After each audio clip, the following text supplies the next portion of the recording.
Hey everyone, welcome back. I've got another wild one for you today, and if you're here for the Minecraft and the chaos, you're in exactly the right place. Sometimes the best stories are the ones where someone's careful plan to expose the truth ends up revealing way more than they bargained for. But before we dive in, I've got to give a huge shout out to everyone who's been jumping into the comments and showing love on the channel. Seriously, your support means more than you know, and it keeps this whole wild ride going. So, our story starts with something most of us would never even think to look for: a tiny blinking light that shouldn't have been there, in a place that's supposed to be completely private and safe. What begins as paranoia turns into a full blown investigation, and what gets uncovered is so much darker than anyone imagined. Let's get this started. I'd been feeling it for weeks, that weird distance that settles into a relationship when something's wrong, but nobody's saying it out loud. My partner would take forever to text back, then respond with something generic like they weren't really paying attention. Plans would get cancelled last minute. They'd be on their phone constantly, but the second I walked into the room, the screen would go dark. You know that feeling when your gut is screaming at you, but you can't prove anything? That was me, every single day. I should have just asked. I should have sat down like an adult and said, hey, what's going on with us? But I didn't. Instead, I convinced myself I needed proof. I needed to know if they'd come clean if I gave them a reason to, or if they'd keep lying. So I came up with what I thought was a brilliant plan. I was going to fake an affair. Not a real one, obviously, just convincing enough that if my partner saw the evidence, they'd either panic and confess whatever they were hiding, or they'd confront me and we'd finally have that honest conversation we'd been avoiding. I got one of my friends to help. We staged text conversations, the kind that would look suspicious if someone happened to see them. Flirty messages, inside jokes, plans to meet up. I left my phone unlocked on the counter a few times, screen facing up, like I wanted to get caught. I even made fake hotel receipts using a template I found online. I wasn't trying to be cruel, I just wanted them to react, to show me they still cared enough to be hurt, or angry, or anything other than the cold indifference I'd been getting for months. What I didn't account for was how fast they'd move once they saw the evidence. I thought I'd have time to gauge their reaction, maybe even come clean before things went too far. I was wrong. I came home from work one day and the apartment was half empty. Their stuff was gone. Our shared laptop, gone. The TV we bought together, gone.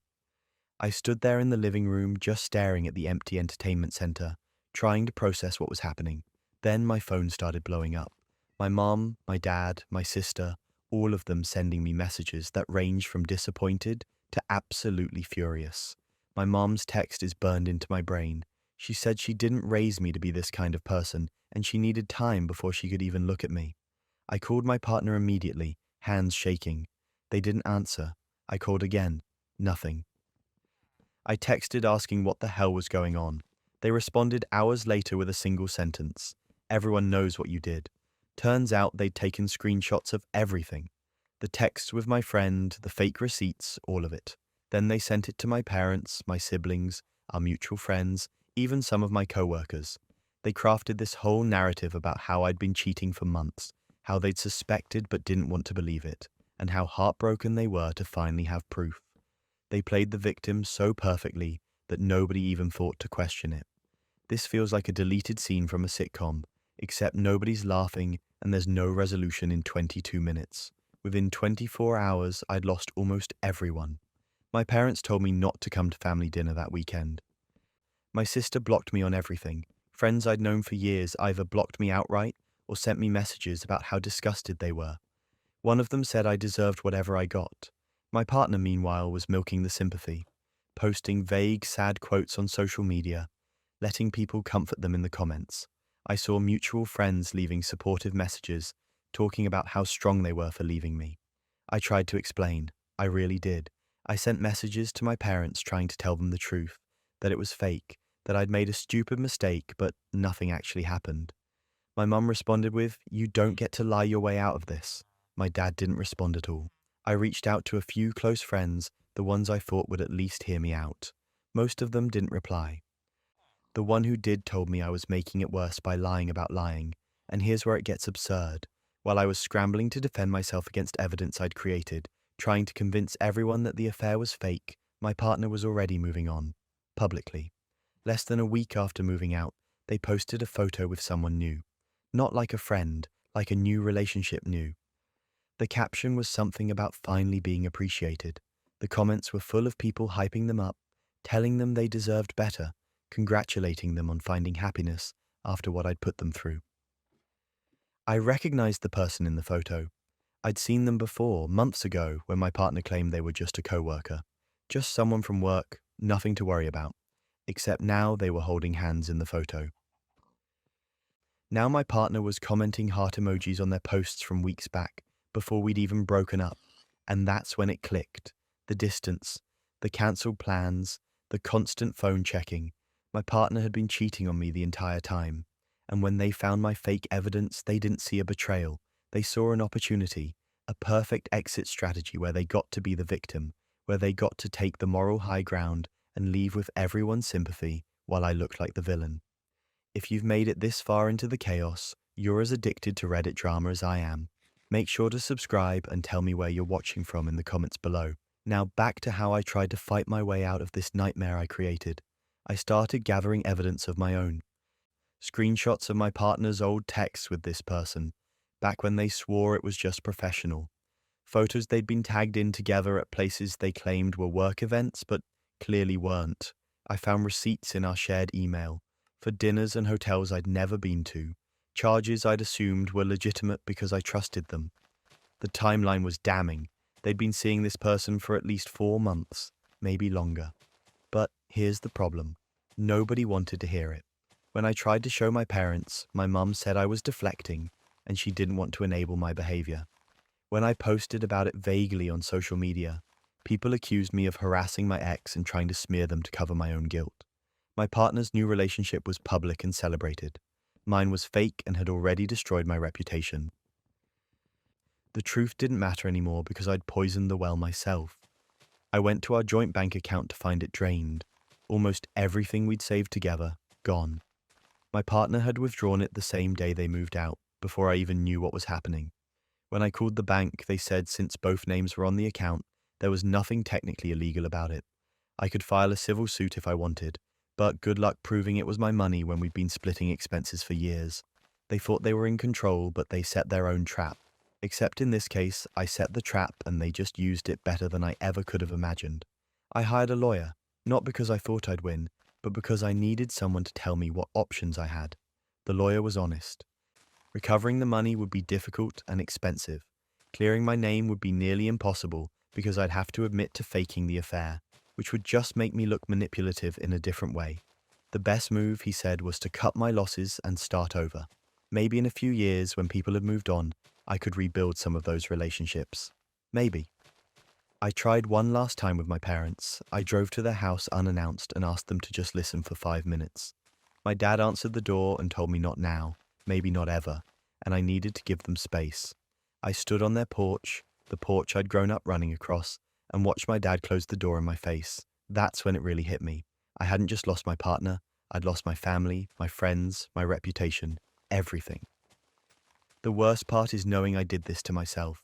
My partner was absolutely cheating and absolutely used my fake affair as cover to bail with the moral high ground, but I handed them the ammunition. I built the trap I ended up caught in. If I'd just been honest from the start, if I'd just had one difficult conversation instead of playing games, maybe I would have found out about the cheating anyway. Maybe we would have broken up anyway, but at least I'd still have my family. At least I'd still have people who believed me. Instead, I'm starting from scratch. New apartment because I couldn't afford the old one alone. Blocked on social media by most people I used to care about. My parents won't take my calls. I see my ex and their new partner sometimes, out in public looking happy, and I have to just keep walking because what am I supposed to do? Confront them? Tell strangers the truth? Nobody would believe me anyway. I tested my partner because I didn't trust them, and I was right not to, but the test destroyed everything. And the truth doesn't matter when you've already been tried and convicted in the court of public opinion. They got away with months of cheating. They got the money, the sympathy, the clean exit. And I got exactly what I deserved for being stupid enough to think I could manipulate my way to honesty. You almost have to admire the audacity of taking someone's fake evidence and weaponizing it into the perfect escape plan. Almost, but if you think setting a trap for your partner is risky, Wait until you hear what happened when someone discovered they'd been watched in their most private moments. I started noticing it about 3 months into living in my new apartment.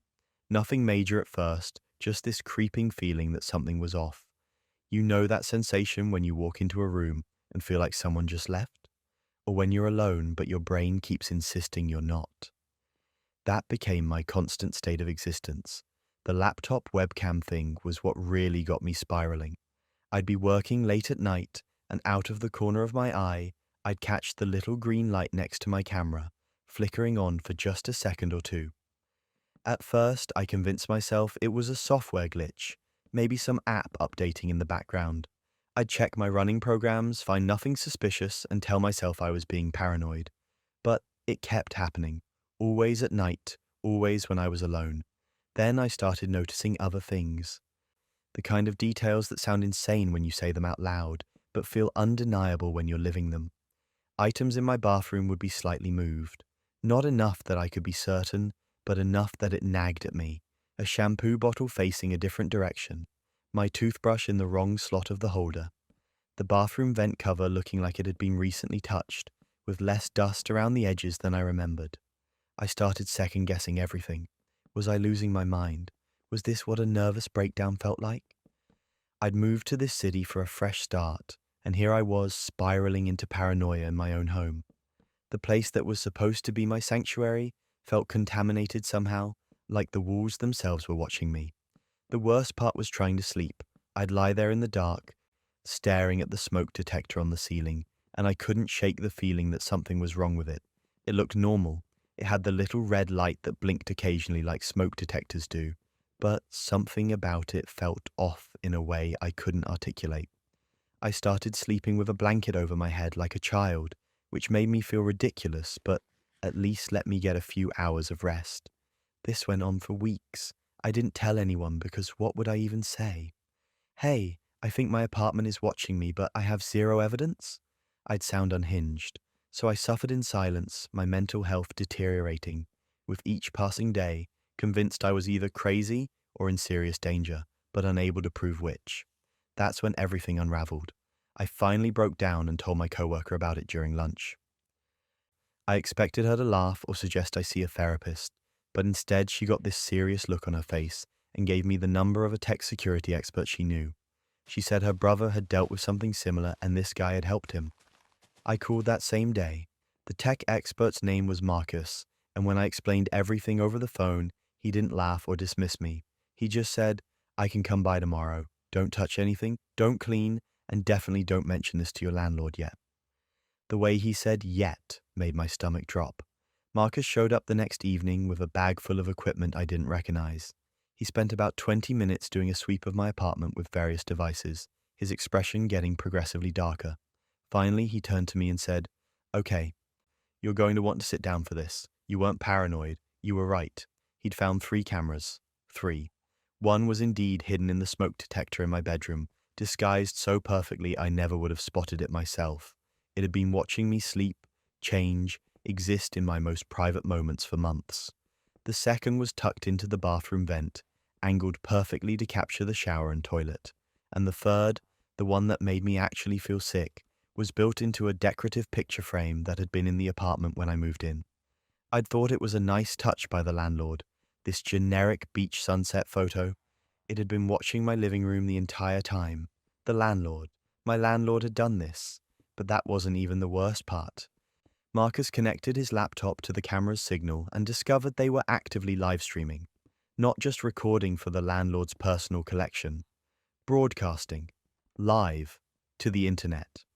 He traced the IP address and found a hidden website, the kind you need specific knowledge to access, featuring multiple camera feeds from different locations.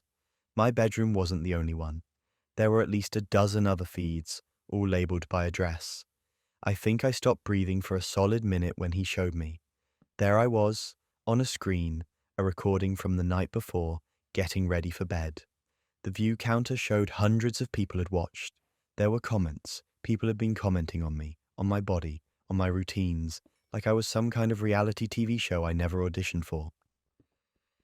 Marcus immediately said we needed to call the police. Not campus security, not building management. Real police, because this was serious federal crime territory.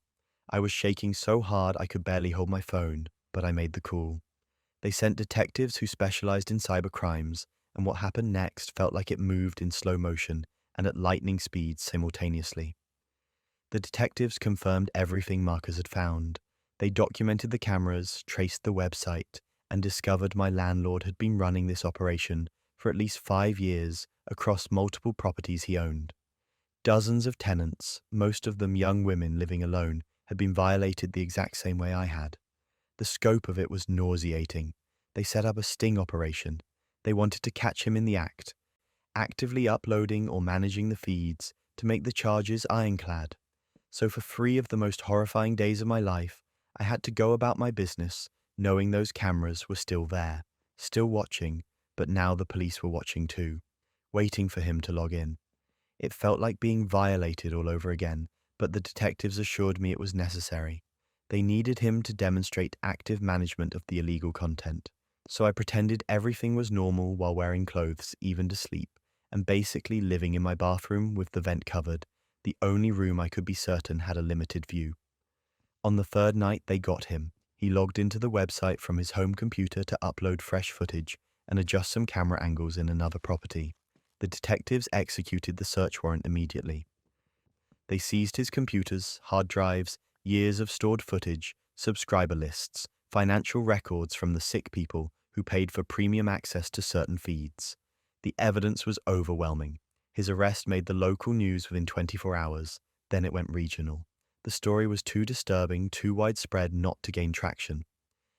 Local landlord ran illegal voyeur website featuring dozens of victims was plastered across every news outlet.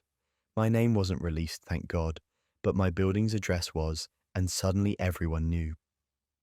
The other victims started coming forward, women who'd lived in his properties years ago and always felt uncomfortable but couldn't explain why. People who'd reported strange things and been gaslit by him, told they were being paranoid or dramatic. Hearing their stories, knowing I wasn't alone in this nightmare, was somehow both comforting and horrifying. You almost have to admire the audacity of someone who thinks they can get away with something like that indefinitely. Except you can't admire it because it's monstrous. The detective told me he'd been so confident, so systematic, that he'd kept meticulous records of everything. Every camera installation date, every technical upgrade, detailed notes on which angles got the most viewer engagement. He'd turned our trauma into a business model and documented it like quarterly earnings reports. I lawyered up immediately and filed a civil suit. So did a dozen other victims. The case was open and shut given the criminal evidence. We won. The settlement was substantial enough to cover years of therapy, relocation costs, and then some. The landlord lost everything, his properties, his money, his freedom. He's serving 15 years in federal prison, and honestly, it doesn't feel like enough. But here's the thing nobody tells you about violations like this. The money doesn't fix it, the justice doesn't undo it. I moved to a different city, to an apartment I had professionally swept for cameras 3 separate times before I'd even bring my furniture in.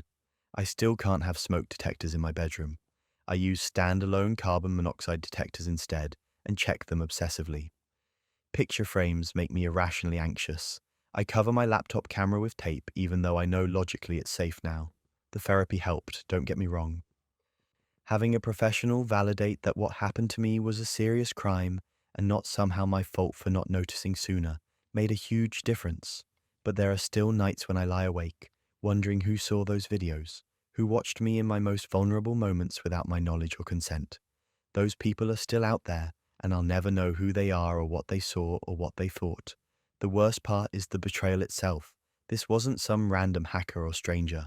It was my landlord, the person I paid rent to, the person who had legal access to my home for maintenance, the person I smiled at in the hallway and made small talk with about the weather. He used that trust, that access, that power dynamic to violate me and dozens of other people for profit and entertainment. Sometimes when I tell people this story, they ask if I'm glad I found out. And honestly, I don't know how to answer that. Part of me wishes I'd stayed ignorant, that I'd moved out for unrelated reasons and never discovered the truth. But then those cameras would still be there, in my old apartment, watching whoever moved in next. The website would still be running. He'd still be getting away with it. So yeah, I'm glad I trusted my instincts. I'm glad I called Marcus. I'm glad the police took it seriously and acted fast. I'm glad he's in prison and can't do this to anyone else. But I'll never be glad it happened. I'll never get back the sense of safety I had before, the ability to exist in my own home without wondering if I'm being watched. The settlement money sits in my bank account, and sometimes I stare at the number and think about what it represents. It's supposed to be compensation for the invasion of privacy, for the therapy I'll need for years, for the ability to feel safe again. But you can't actually buy safety or peace of mind. You can't deposit enough money to erase the memory of seeing yourself on that screen, knowing strangers have been watching you sleep. I still check for cameras everywhere I go. Hotels, Airbnbs, even friends' bathrooms. It's compulsive now, this need to sweep every room I'm in for tiny lenses or suspicious devices. People who know what happened understand, but new friends find it odd when I show up to their apartment and immediately start examining their smoke detectors. The scars he left aren't visible, but they're permanent. And that's something no settlement, no prison sentence, no amount of justice can ever fully heal. I've been in therapy for about 3 years now. It's helped me work through a lot of stuff I didn't even realize I was carrying around. Childhood trauma, trust issues, the whole package. My therapist's office was across town, and one week I was swamped with work deadlines and couldn't make it during their business hours to grab some insurance paperwork I needed. My best friend, let's call her Sarah, knew I was stressed and offered to pick it up for me. She was heading that direction anyway, she said. It would save me a trip. I thought it was sweet. I gave her my authorization, called the office to let them know she was coming, and didn't think twice about it. A few weeks later, something felt off. Sarah and I got into a disagreement about something stupid. I don't even remember what. And she said something that stopped me cold. She used this really specific phrase about how I always needed external validation because I never got it as a kid. Which, yeah, that's true, but it's not something I'd ever told her. It was something I'd discussed in therapy, in detail, during a session about my relationship with my parents. I brushed it off at first. Maybe I had mentioned it and just forgot. Maybe it was a lucky guess. But then it kept happening. She'd make these pointed comments during arguments that felt like they were pulled straight from my therapy sessions. Observations about my fear of abandonment. References to coping mechanisms I'd never shared with anyone outside that office. At first, I thought maybe I was being paranoid. Maybe I'd talked about this stuff and just didn't remember. But the more it happened, the more certain I became. She knew things she shouldn't know. Then came the breaking point. We were at a group dinner with some mutual friends, and someone made a joke about their own childhood.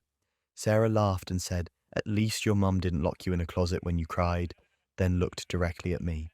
The table went silent. That specific trauma, the closet, the way my mother used isolation as punishment, that was something I had never told anyone except my therapist.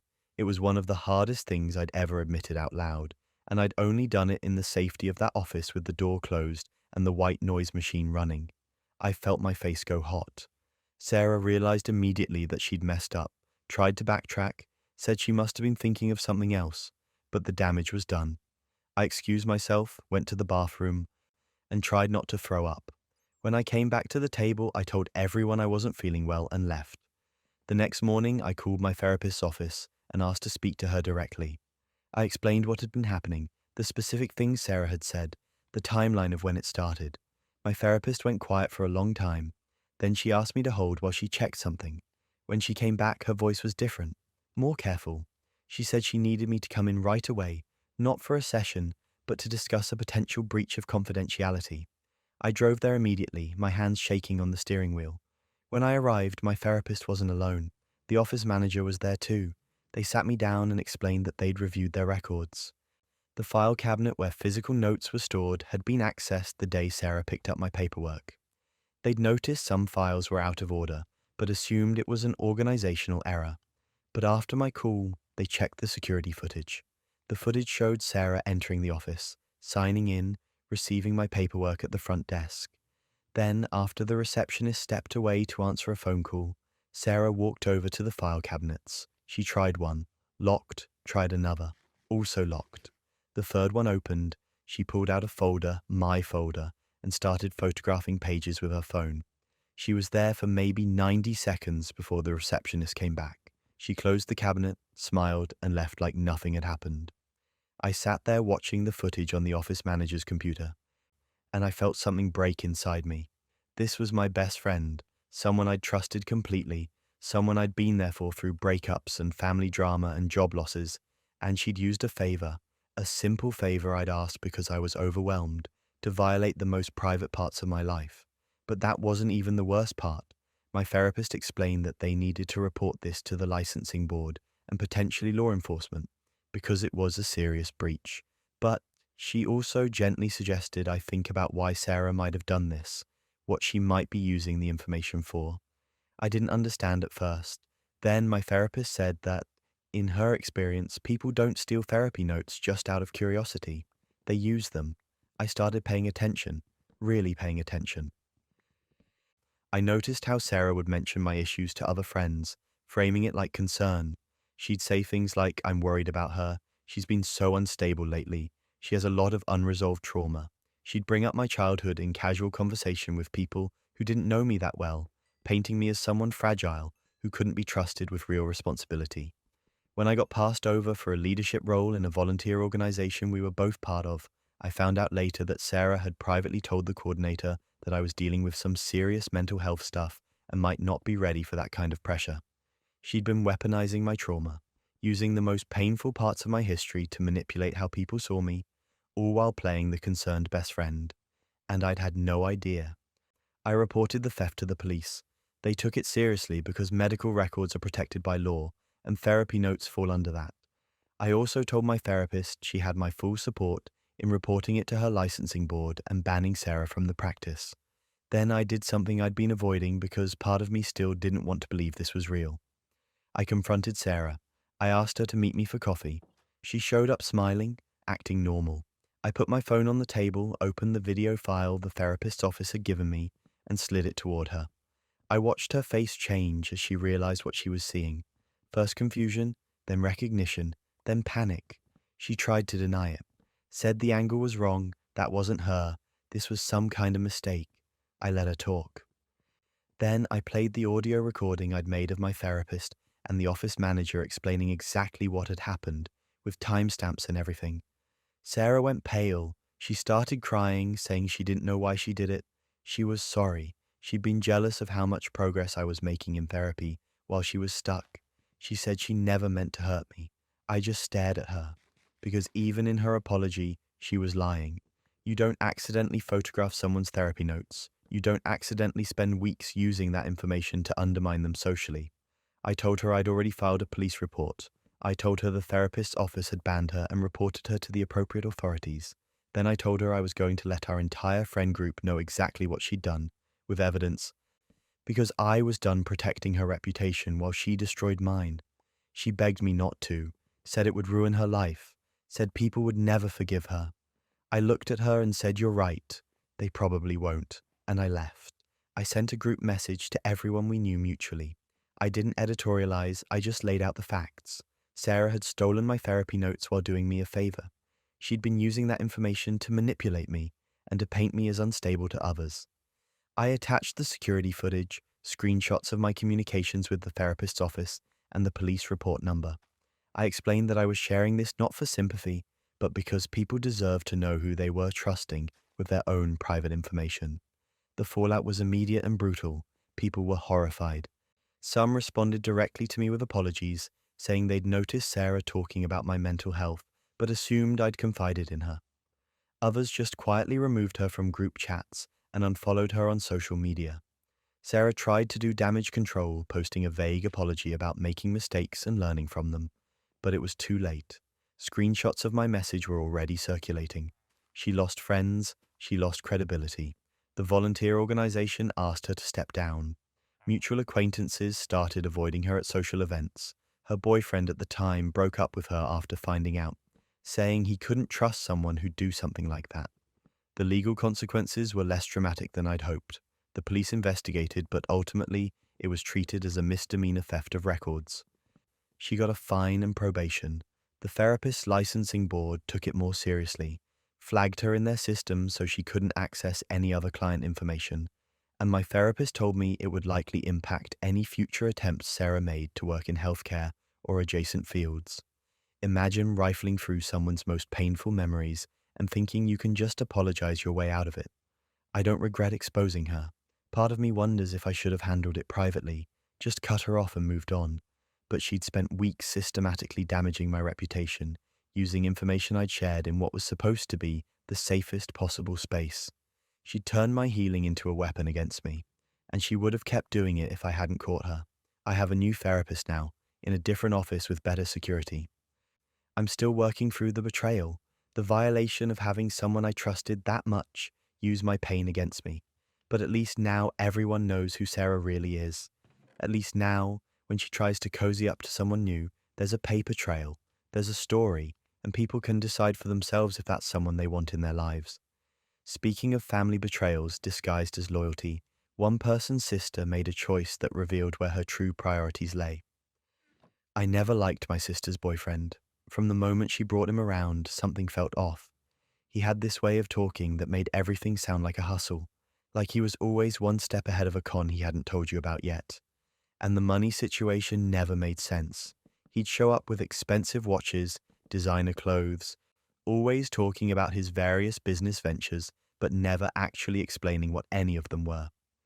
My sister ate it up. She'd defend him constantly, say I was being judgmental, that I didn't understand entrepreneurship. I learned to keep my mouth shut. It wasn't worth the fights. She was an adult, she could date whoever she wanted, even if that person gave me bad vibes every time he walked into a room. I figured eventually she'd see through whatever act he was putting on, or at the very least, his lifestyle would catch up with him, and I wouldn't have to say I told you so. I just wanted to stay out of it. That plan lasted until the police showed up at my apartment. 2 detectives. They asked if they could come in and talk to me about some merchandise that had been reported stolen. I had no idea what they were talking about. I let them in because I didn't think I had anything to hide. They started asking about my sister's boyfriend, whether I knew him, whether I'd ever helped him move anything or store anything at my place. I said no, because I hadn't. They seemed skeptical. Then one of them asked if I'd been keeping packages for him recently.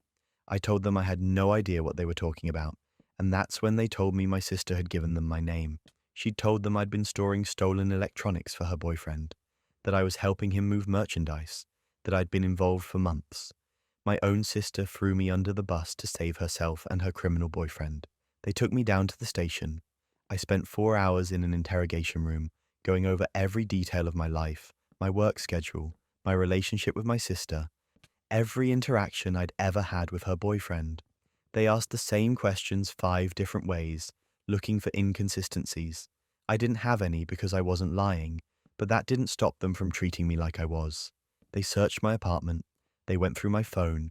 They checked my bank records. The whole time I kept thinking about my sister sitting somewhere, probably with him, knowing she'd just put me in this position to take heat off herself.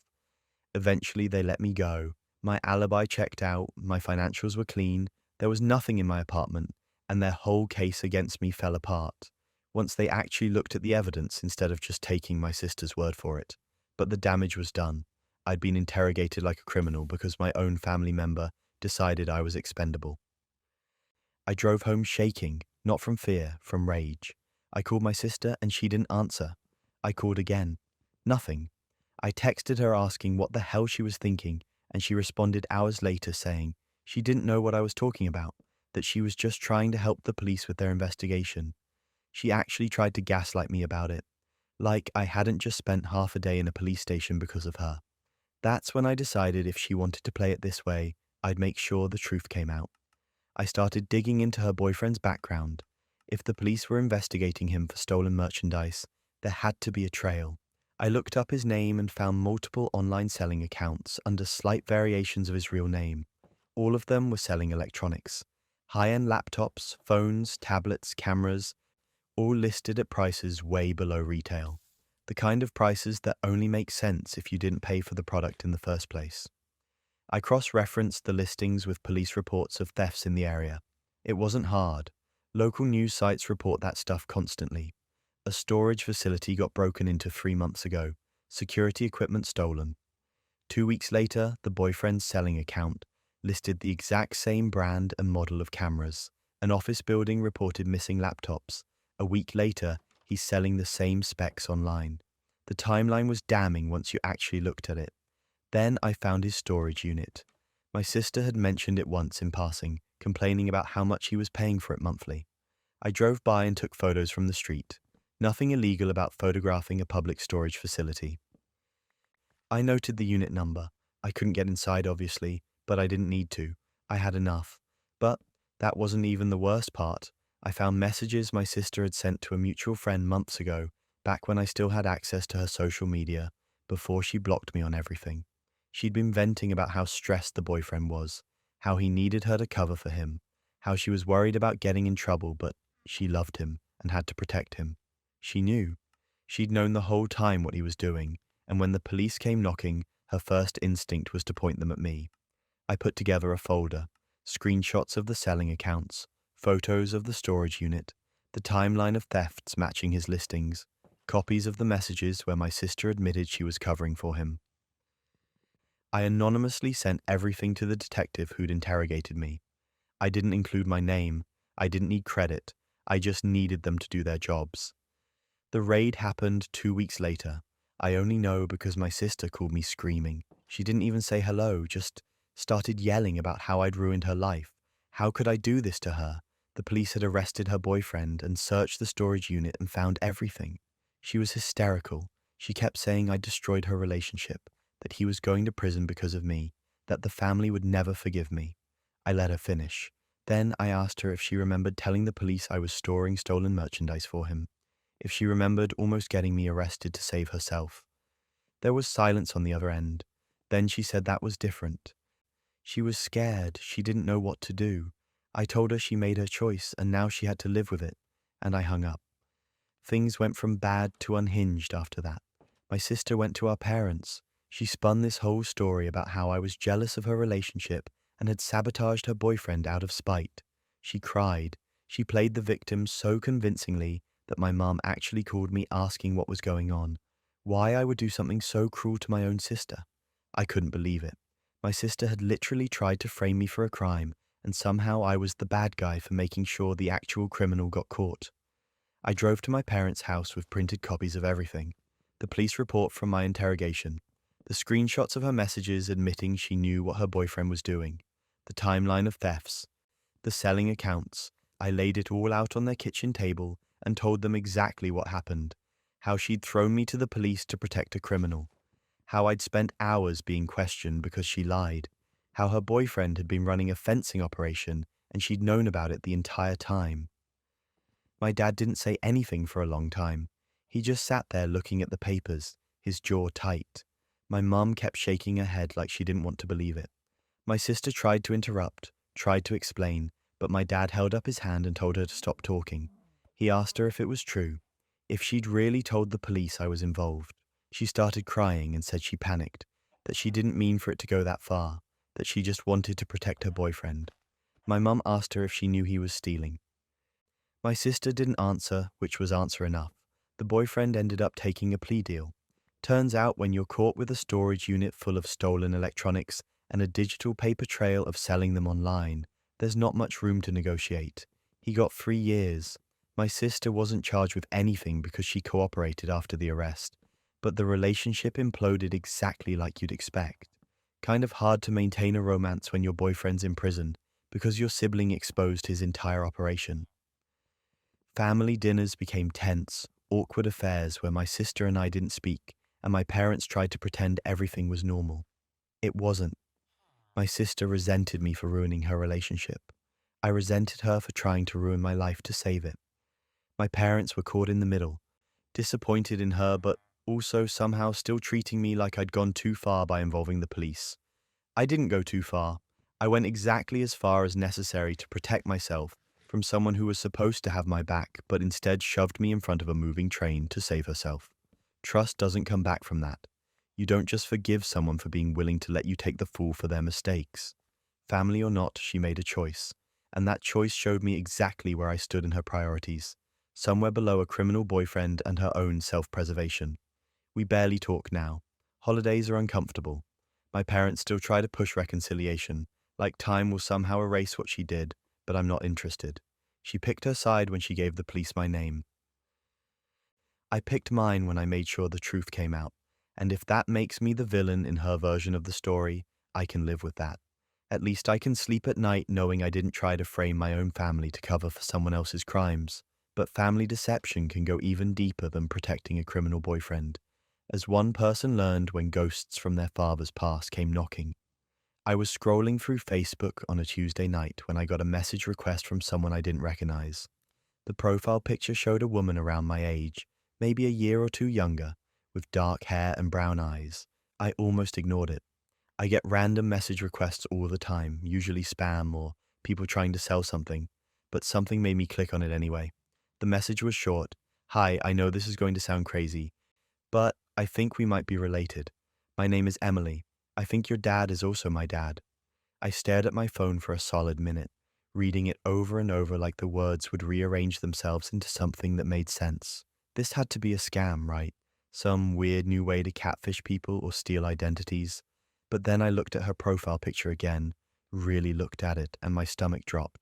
She had my nose. Not kind of similar, not maybe if you squint. She had my exact nose, the same slightly crooked angle, the same shape. She had my dad's eyes. I didn't respond right away. I went through her entire Facebook profile, every public photo I could find. There were pictures of her at graduations, birthdays, family dinners. And in some of those family dinner photos, there was a man who looked exactly like my father. Older in some photos, younger in others, but unmistakably him. Same smile, same glasses he'd worn for years, same receding hairline. My hands were shaking when I finally typed back. I need you to explain everything. She responded almost immediately, like she'd been waiting by her phone. She said her mum had been in a relationship with my dad for 17 years.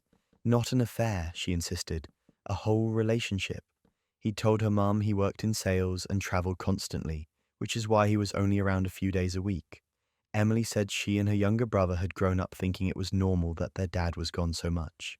Business trips, they were told, important client meetings. Her mum had believed it too, apparently, until about 6 months ago when she found plane tickets that didn't match up with the trips he'd told her about. That's when Emily's mum started digging. She found our address, my mum's name, photos of me and my siblings on my dad's other phone, the one Emily had never seen before. The timeline was devastating. My dad had started seeing Emily's mum the same year my younger brother was born. He'd been maintaining 2 complete families in 2 different states for nearly 2 decades. I felt like I was going to throw up.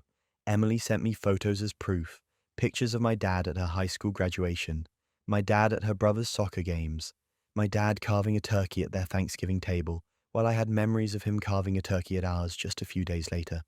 He'd been living 2 lives, celebrating the same holidays twice, attending 2 sets of parent-teacher conferences, maintaining 2 households. This can't be real. Except I was staring at the evidence, and it was very real.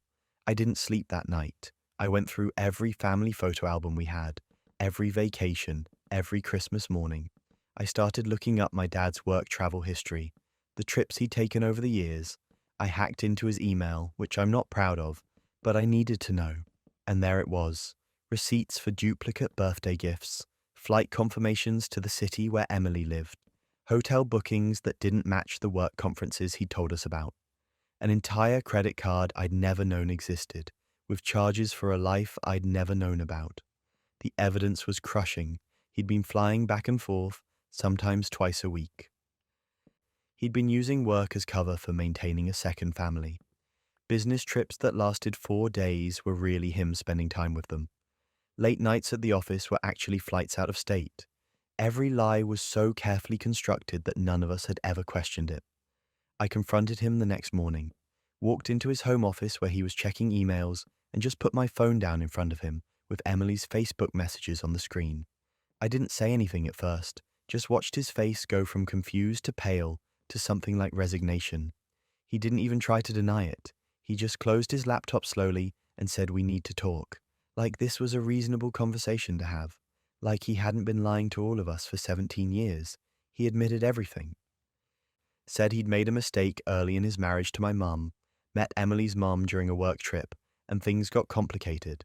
He claimed he loved both families, couldn't choose, couldn't bring himself to hurt anyone by leaving. So he just didn't choose. He built a second life instead and convinced himself he could keep both running indefinitely. Then came the breaking point. He looked at me with actual tears in his eyes and said, "I'm begging you, don't tell your mother. It'll destroy her. We can figure this out quietly. I can end things with them. We can keep this in the family." I laughed, not because it was funny, but because the audacity was genuinely stunning. He wanted me to help him cover it up, to protect him from the consequences of 17 years of lies, to become complicit in the betrayal of my own mother. I told him he had until the end of the day to tell her himself, or I would. He tried to negotiate, asked for more time, said he needed to figure out how to break it gently, claimed I didn't understand how complicated this was. I gave him 6 hours. He spent those 6 hours trying to convince me to change my mind instead of actually preparing to tell the truth. When my mom got home from work that evening, I was sitting in the living room with my laptop open to Emily's Facebook profile. My dad was pacing in the kitchen. My mum knew something was wrong immediately. She looked between us and said, "What's going on?" I told her everything, showed her the messages, the photos, the receipts I'd found, watched her face crumble as she processed that her entire marriage had been a lie. That the man she'd been with for over 30 years had been living a double life the entire time. That she'd been sharing him with another woman and had never known. The reaction was nuclear. My mum didn't yell at first. She just got very quiet and very still, staring at the photos of my dad with Emily and her brother, like she was trying to make them make sense. Then she asked him if it was true. He tried to explain, to justify, to make it sound less awful than it was. She cut him off halfway through and told him to get out of the house. He tried to stay, said they needed to talk through this, that he could explain everything if she'd just listen. My mum, who I'd never heard raise her voice in my entire life, screamed at him to leave, told him if he wasn't gone in 10 minutes, she'd call the police and have him removed. I'd never seen her like that. None of us had. My dad left, packed a bag while my mum sat stone-faced on the couch and walked out the door like he was going on another business trip. Except this time, everyone knew where he was really going. The fallout was immediate and catastrophic. My mum filed for divorce within a week. My siblings found out and reacted exactly how you'd expect. My older sister refused to speak to my dad at all. My younger brother tried to play mediator at first, then gave up when he realized how deep the lies went. Family dinners stopped happening. Holidays became a nightmare of deciding who got to see dad and who refused to be in the same room as him. But that wasn't even the worst part. Emily and her brother wanted a relationship with us. They reached out, tried to connect, sent messages about how they were victims in this too, and how we were still family, regardless of how we'd found out about each other. And they were right. They were victims. They'd been lied to just as much as we had. But my mom couldn't handle it. Every time I mentioned them, every time I even thought about responding to Emily's messages, I could see my mom flinch. They were a walking reminder of the betrayal, of the other life my dad had chosen to maintain while pretending to be fully committed to ours. She asked me not to have contact with them, not demanded, just asked, in this broken voice that made it clear how much it was hurting her. So I was stuck. I had half-siblings I'd never known existed, who wanted to know me, who were going through the same trauma I was.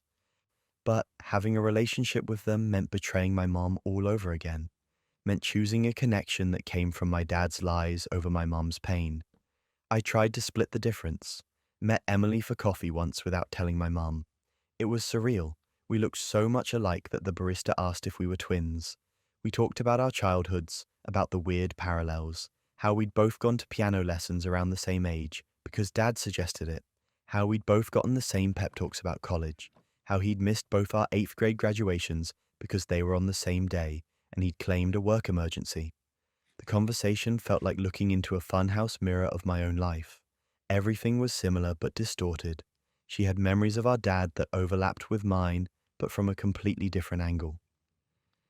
We were strangers who shared half our DNA, and a father who'd lied to both of us our entire lives.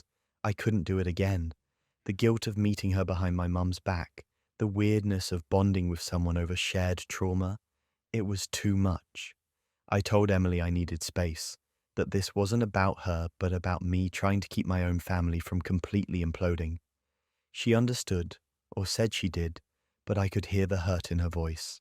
My parents' divorce was brutal. My mom refused to negotiate on anything, took him for everything she could legally get, which honestly he deserved. My dad tried to play victim, said he'd made mistakes but didn't deserve to lose everything. The judge didn't agree. Neither did any of us. The family split down the middle exactly like I'd feared. Some relatives sided with my dad, said marriages were complicated and we didn't know the whole story. Most sided with my mum, cut my dad off completely. Holiday cards stopped coming to his address. Invitations to family events went to my mum only. He went from having this huge extended family to being essentially exiled, and he'd done it entirely to himself. Emily still messages me sometimes, updates about her life, questions about our dad that I don't know how to answer. I usually don't respond, not because I don't care, but because I don't know how to have a relationship with her without it feeling like I'm choosing my dad's second family over my first one, without it feeling like another betrayal. My mom hasn't dated anyone since the divorce, says she can't trust her own judgment anymore, that if she could miss 17 years of lies, then how could she ever trust anyone again? She's in therapy now, trying to process the fact that her entire adult life was built on a foundation of deception. Some days she's okay. Most days she's not. And my dad? He's still with Emily's mom, apparently, living the life he wanted all along, now that the secret's out and he doesn't have to maintain two households anymore. He calls sometimes, tries to have a relationship with me and my siblings. The conversations are stilted and awkward. He wants forgiveness we're not ready to give, wants us to understand that he loved all of us, as if that makes it better instead of worse. I have half-siblings I barely know, a mum who's a shell of who she used to be, a dad I can't look at without feeling a mixture of anger and pity, and a family that will never be whole again because one person decided his wants mattered more than everyone else's reality. Imagine spending 17 years building an elaborate house of cards and being surprised when someone finally breathes too hard and the whole thing collapses. Family secrets involving hidden relatives are devastating, but what about when legal documents are weaponized to rewrite the truth? My grandmother passed away last April. She was 92, lived a full life, and we all knew it was coming. What we didn't know was that her death would turn into the ugliest family drama I've ever witnessed. The funeral was beautiful. Everyone shared stories, cried together, celebrated her life the way she would have wanted. Then, about a week later, my cousin Derek requested a family meeting to discuss the will. We all gathered at my parents' house. Derek showed up with a folder and this weird energy, like he was nervous but also trying to act authoritative. He pulled out a document and announced that Grandma had revised her will 6 months before she died. According to this new version, Derek was inheriting everything. The house, the savings account, her jewelry, all of it. The rest of us would get some personal items and family photos, but the estate itself, worth about $400,000, was going entirely to him. The room went dead silent. My mom actually laughed because she thought it was a joke, but Derek just sat there, stone-faced, sliding copies of the will across the table. My aunt started crying immediately. My uncle demanded to see the original. Derek said it was with his lawyer for safekeeping, but these were certified copies. Here's the thing. My grandmother had talked about her will openly for years. She'd always said everything would be split equally among her 4 grandchildren. She'd even joked about it, saying she didn't want us fighting over her stuff when she was gone, so she was making it simple. Equal shares, no drama. The idea that she'd suddenly changed her mind and left everything to Derek, who she loved but wasn't particularly closer to than the rest of us, made 0 sense. I asked Derek why. Why would Grandma do this? He had this rehearsed answer about how he'd been helping her with finances and home repairs, how she'd wanted to reward him for his dedication, which was partly true. Derek had helped her out, but so had the rest of us. I'd driven her to doctor's appointments for 2 years. My sister had handled her medications. We'd all been involved. Something felt wrong. I took my copy of the will home and just stared at it. The signature looked like Grandma's, but also didn't. It was close, but there was something off about the spacing.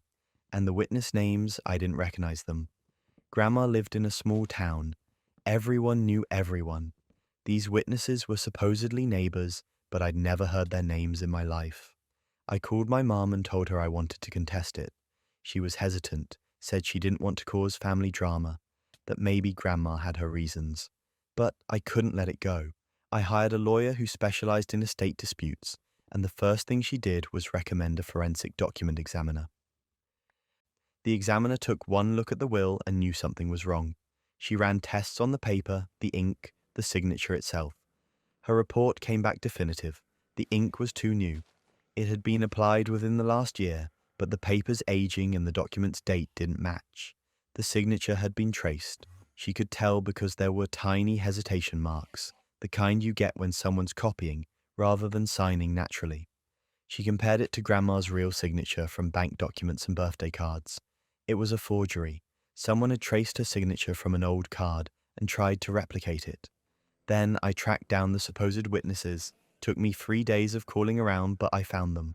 2 people who lived in a completely different county. When I explained why I was calling, they were confused. They'd never met my grandmother, had never been to her town, had certainly never witnessed any will. One of them got angry, said someone must have stolen their identity, and threatened to file a police report. I had everything I needed. The forensic report, statements from the fake witnesses, evidence that the will was fabricated. I went back to my lawyer and we filed to contest the will and restore the original, which was on file with Grandma's longtime attorney from 5 years prior. Derek fought it at first, insisted the will was legitimate, claimed the examiner was wrong, but as the evidence piled up, his story started falling apart. His lawyer, who I don't think knew he was defending a forgery, started asking Derek very pointed questions in depositions. Why were the witnesses from a different county? Why couldn't Derek produce any evidence of Grandma working with a new attorney? Why was there no paper trail for this alleged will revision? And here's where it gets absurd. During the court hearing, Derek completely broke down, just started sobbing in front of the judge. He admitted everything, said he'd forged the will, said he was desperate. Turns out he had gambling debts, serious ones. He owed over $60,000 to people who weren't asking politely for repayment anymore. He'd been betting on sports, losing consistently, and digging himself deeper for over a year. When Grandma died, he saw an opportunity. He thought if he could just get the inheritance, he could pay off his debts and start over. He found an old birthday card she'd signed, practiced tracing her signature for weeks, bought paper that looked appropriately aged, and fabricated the entire will. He picked random names from a phone directory for the witnesses, assuming nobody would actually track them down. The level of desperation required to forge your dead grandmother's will while your family is grieving is genuinely staggering. The judge was not sympathetic. Derek was facing criminal charges for forgery and fraud. The real will was restored immediately. Everything would be split equally like Grandma had originally intended. But the damage to the family was catastrophic. My aunt, Derek's mum, was devastated. She kept apologizing to everyone even though it wasn't her fault. She'd had no idea what he was doing. Derek's siblings refused to speak to him. My mom and uncle were furious, but also sad because we'd all grown up together. Derek had been at every family holiday, every birthday, every major life event, and now he was a stranger who tried to steal from all of us. The criminal case moved forward. Derek ended up pleading guilty to avoid trial. He got probation, community service, and had to pay restitution for the legal fees his forgery had caused. The people he owed money to, I don't know what happened there. That wasn't part of the public record, but I heard through family that he'd had to declare bankruptcy and lost his car. The inheritance got distributed the way it should have been from the start. 4 equal shares, the house was sold and the proceeds divided. We each got some of Grandma's jewelry and personal items. It should have been a straightforward, peaceful process. Instead, it took over a year of legal battles and destroyed relationships that had existed for decades. Family gatherings became impossible. Derek's mom still came to things, but it was awkward. People didn't know what to say. Do you ask about her son who tried to defraud the family? Do you pretend it never happened? We tried having Thanksgiving together that first year after everything settled, and it was the most uncomfortable meal of my life. People making forced small talk, avoiding eye contact, the empty chair where Derek would have sat, just radiating tension. Eventually, we stopped trying. The family kind of split into factions, people who were ready to forgive Derek, mostly his immediate family, and people who weren't, which was pretty much everyone else. We'd see each other at weddings or funerals, exchange pleasantries, but the closeness was gone. I think about Grandma sometimes and wonder what she'd think about all this. She was the glue that held everyone together. She hosted every holiday, remembered every birthday, made sure the family stayed connected, and within months of her death, we'd imploded over money and lies. It feels like a betrayal of everything she valued. Derek reached out to me about a year ago, sent a long email apologizing, saying he'd gotten help for his gambling addiction, that he understood if I never wanted to speak to him again, but he wanted me to know he was sorry. I read it, didn't respond. I'm not sure what he expected. Forgiveness, understanding. I'm glad he got help, genuinely. But that doesn't erase what he did, doesn't bring back the family unity we lost, doesn't undo the year of legal stress and the permanent awkwardness at every family function. The money from the inheritance sits in my savings account. I haven't touched most of it. It feels tainted somehow, like blood money even though I did nothing wrong. Grandma wanted us to have it, wanted it to help us, and instead it became the thing that tore us apart. I've thought about donating it, using it for something meaningful, but I haven't decided yet. What I do know is that desperation makes people do unthinkable things. Derek wasn't a bad person inherently. He made terrible choices, got in over his head, and instead of asking for help, he decided to commit fraud against his own family. And now he has to live with that. We all do. Desperate people do terrible things. And sometimes it's the person who raised you who becomes the saboteur. I spent 2 years working on those college applications. 2 years researching schools, writing essays, rewriting essays, gathering recommendation letters, documenting every extracurricular activity and volunteer hour. I had spreadsheets tracking deadlines, color-coded by priority. I stayed up until 2 in the morning perfecting my personal statement. I wanted out, not just out of my house, but out of my entire state, away from my mother's suffocating control over every aspect of my life. My mum had always been intense about family. We went to church 3 times a week. We had family dinner every single night, no exceptions. She monitored my phone, my social media, my friend group. Everything was about maintaining this image of the perfect Christian family. Me, my 2 younger siblings, and her, all devoted to each other and to God. My dad had passed away when I was 12, and since then she'd doubled down on control. She said it was because she loved us and wanted to protect us. It felt more like living in a very polite prison. The schools I applied to were all at least 5 states away. Elite universities with full ride scholarship potential, because I knew my mum would never pay for me to leave. I had the grades, the test scores, the activities. I'd been strategic about everything. My guidance counselor said I had a real shot at some incredible opportunities. I just had to get through the application process without my mother realizing how far away these schools actually were. 1 week before the final deadlines, I sat down to do a last review of everything. I logged into the Common App to check my submitted applications, and they were gone. Not just one, all of them. Every single school I'd applied to showed as withdrawn. My account settings had been changed, my carefully crafted essays deleted, my activity lists gone. Years of work just erased. I thought it was a technical glitch at first. I called the Common App helpline in a panic. They told me the withdrawals had come from my account, from my IP address, from my home computer. Someone with access to my login information had systematically deleted everything, and then I knew. I went downstairs where my mother was making dinner and asked her point blank if she'd touched my college applications. She didn't even try to deny it. She put down the knife she'd been using to chop vegetables, wiped her hands on her apron, and said yes. She had. She said she'd been praying about it for weeks and God had given her peace about the decision. She didn't want me abandoning the family. I was needed here. My younger siblings needed their big sister. The family needed to stay together. She'd already enrolled me at the local community college. I could live at home, save money, and still get an education. I just stared at her, this woman who'd raised me, who'd taught me about honesty and integrity and trusting in God's plan, had sabotaged 2 years of my work because her plan didn't align with mine. I asked her how she could do this, how she could destroy everything I'd worked for. She said someday I'd understand that she did it out of love, that family comes first, that my ambition was a form of selfishness she was trying to save me from.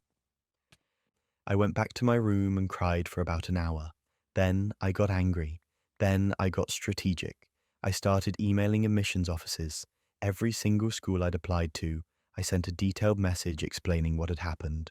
I attached screenshots of the deletion timestamps. I explained my family situation as professionally as possible. I said I understood if extensions weren't possible, but I was asking anyway, because these applications represented years of work that had been sabotaged by a family member. I didn't expect much. Deadlines are deadlines. But here's where it gets absurd. The admissions officers believed me. More than that, they were sympathetic. I got responses within days from almost every school. They were horrified. Several offered extensions. A few asked me to resubmit everything I could recover. One school's admissions director called me personally to say they'd had similar cases before, and they had protocols for exactly this kind of parental interference. I worked 18-hour days for a week straight, recreating everything from backup files and memory.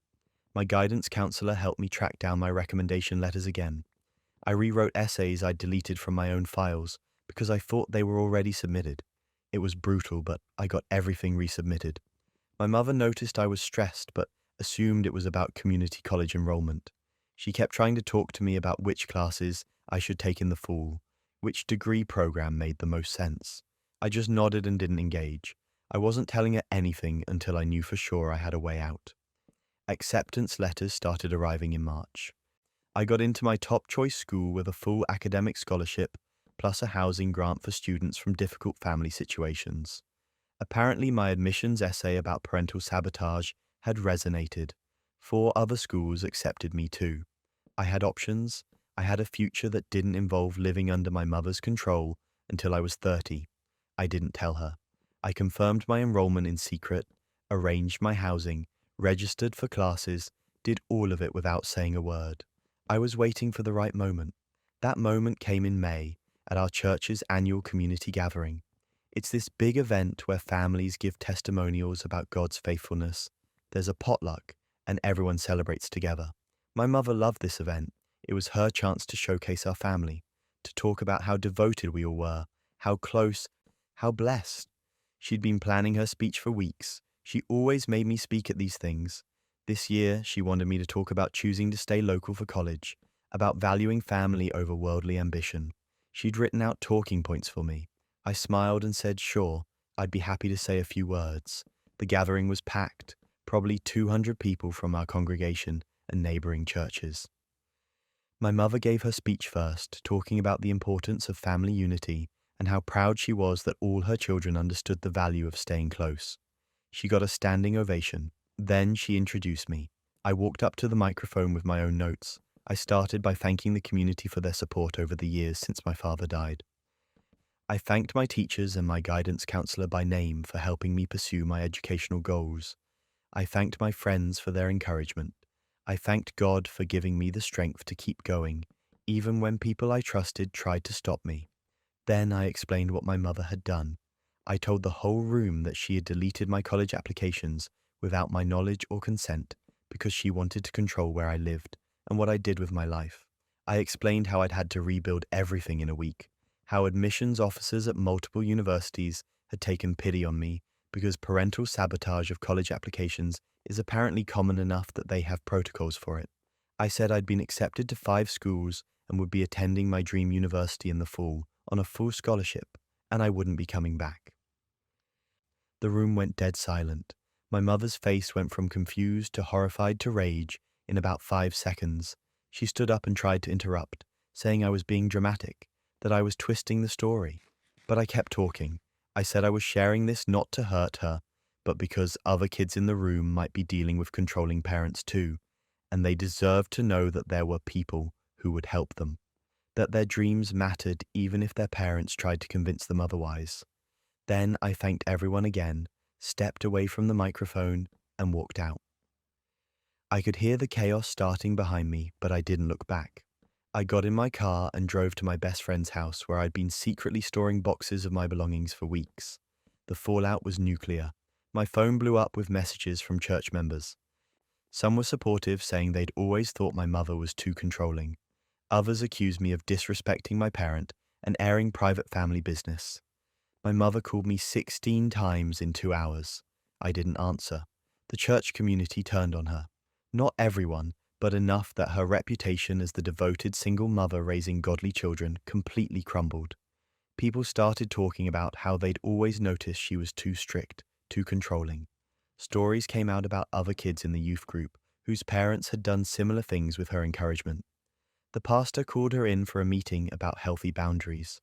My younger siblings called me crying. They said Mom had been in her room for 2 days and wouldn't come out. They said people at church were treating them differently. I felt guilty about that part. I still do. But I also told them the truth. What she did was wrong, and pretending it didn't happen to protect her image would have meant sacrificing my entire future. I left for college in August. I didn't go home for Thanksgiving. I didn't go home for Christmas. My mother sent me letters about forgiveness and honoring your parents. I sent one back explaining that honor is earned, not demanded, and sabotaging your child's future is a pretty efficient way to lose it. She wanted me to stay small so she could keep feeling important. She wanted to control my life because it made her feel like she was fulfilling her role as a mother. But being a mother means preparing your kids to leave, not trapping them so you don't have to face your own emptiness when they're gone. I'm finishing my junior year now. I have a job lined up for after graduation in a city 1,000 miles from where I grew up. My younger siblings and I talk regularly. They're planning their own exits. My mother still sends cards on holidays with Bible verses about wayward children. I don't respond. That speech destroyed her perfect family image, and honestly, good, because that image was built on control and manipulation and the expectation that her children existed to serve her emotional needs. The church community deserved to know who they were celebrating, and I deserved to live my own life. Mothers aren't supposed to sabotage their children, and brothers aren't supposed to lie about recovery while destroying everyone around them. My brother called me in tears 2 years ago, said he'd hit rock bottom and needed help. He was finally ready to get clean, wanted to go to rehab, but his insurance wouldn't cover the facility he needed. The place specialized in his specific issues, had great success rates, but it was expensive. He needed help with the costs. Could the family pitch in? Of course we said yes. This was what we'd been waiting for. Years of watching him struggle, years of relapses and broken promises, and finally he was ready to actually commit to treatment. My parents immediately offered to cover half. I contributed what I could. Our sister did the same. Even our aunt, who'd been burned by him before, sent money because this felt different. This felt real. He sent us photos of the facility, nice building, professional-looking staff, brochures about their program. He told us about his intake process, his treatment plan, how hopeful he felt. We were so proud of him. My mum cried happy tears for the first time in years when it came to my brother. We thought we were finally getting him back. The payment started immediately. First it was the intake fee, $5,000. Then the first month's treatment, another $8,000. Then there were additional costs, specialized therapy sessions, medical monitoring, nutritional support. Every few weeks he'd call with another expense and we'd send more money. My parents dipped into their retirement savings. I put it on credit cards. Over 6 months, we collectively sent him over $40,000.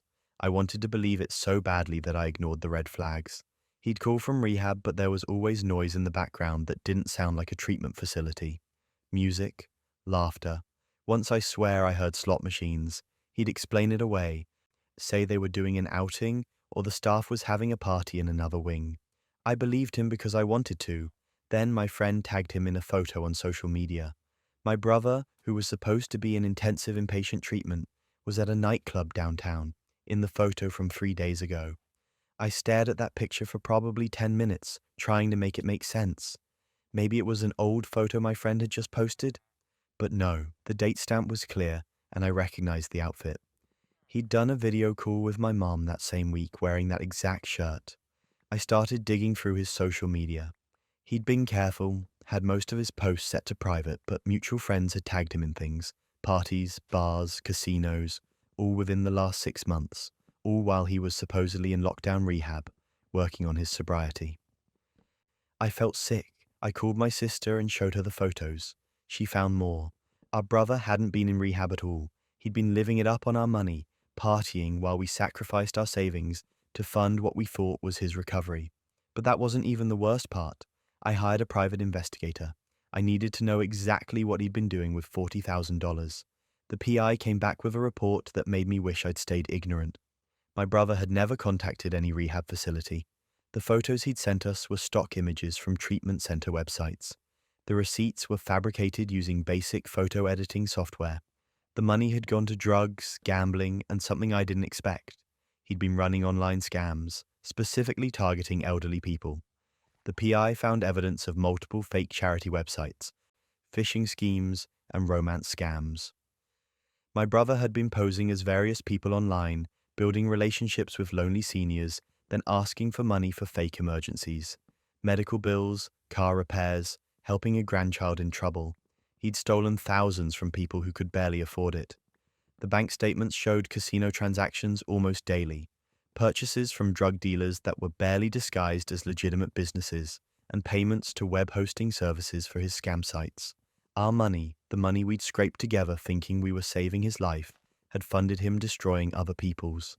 I gathered everything: screenshots of his scam websites, testimonies from victims I managed to contact through the PI, bank statements showing where our family's money actually went, transaction records from the casinos, messages where he'd catfished elderly victims. I put it all in a folder and waited. My parents were planning a family dinner to celebrate 6 months of my brother's sobriety. He was supposed to be graduating to outpatient care. They'd bought a cake. My mum had been telling everyone how proud she was. I told them I was coming and that I had something important to share about his progress. We all sat down to dinner. My brother showed up looking healthy, confident, ready to accept congratulations he hadn't earned. My mum brought out the cake. Everyone was smiling. Then I put the folder on the table. I didn't ease into it. I opened with the nightclub photos, showed the dates, pointed out he was supposedly in rehab at the time. My brother's face went white. He started to stammer out an excuse, but I cut him off. I showed them the fake receipts next to real receipts from actual rehab facilities, pointed out the differences, the stock photos from websites. My dad asked what was going on. I showed him the bank statements, highlighted the casino transactions, the drug purchases. Then I showed them the scam websites, read out loud from messages my brother had sent to a 78-year-old widow pretending to be her grandson, asking for $3,000 for a fake legal emergency. The room was dead silent except for my voice reading his words. My mom started crying, but not happy tears this time. My sister looked like she was going to be sick. My brother tried to leave, but my dad told him to sit down, told him he owed us an explanation. He didn't have one that mattered.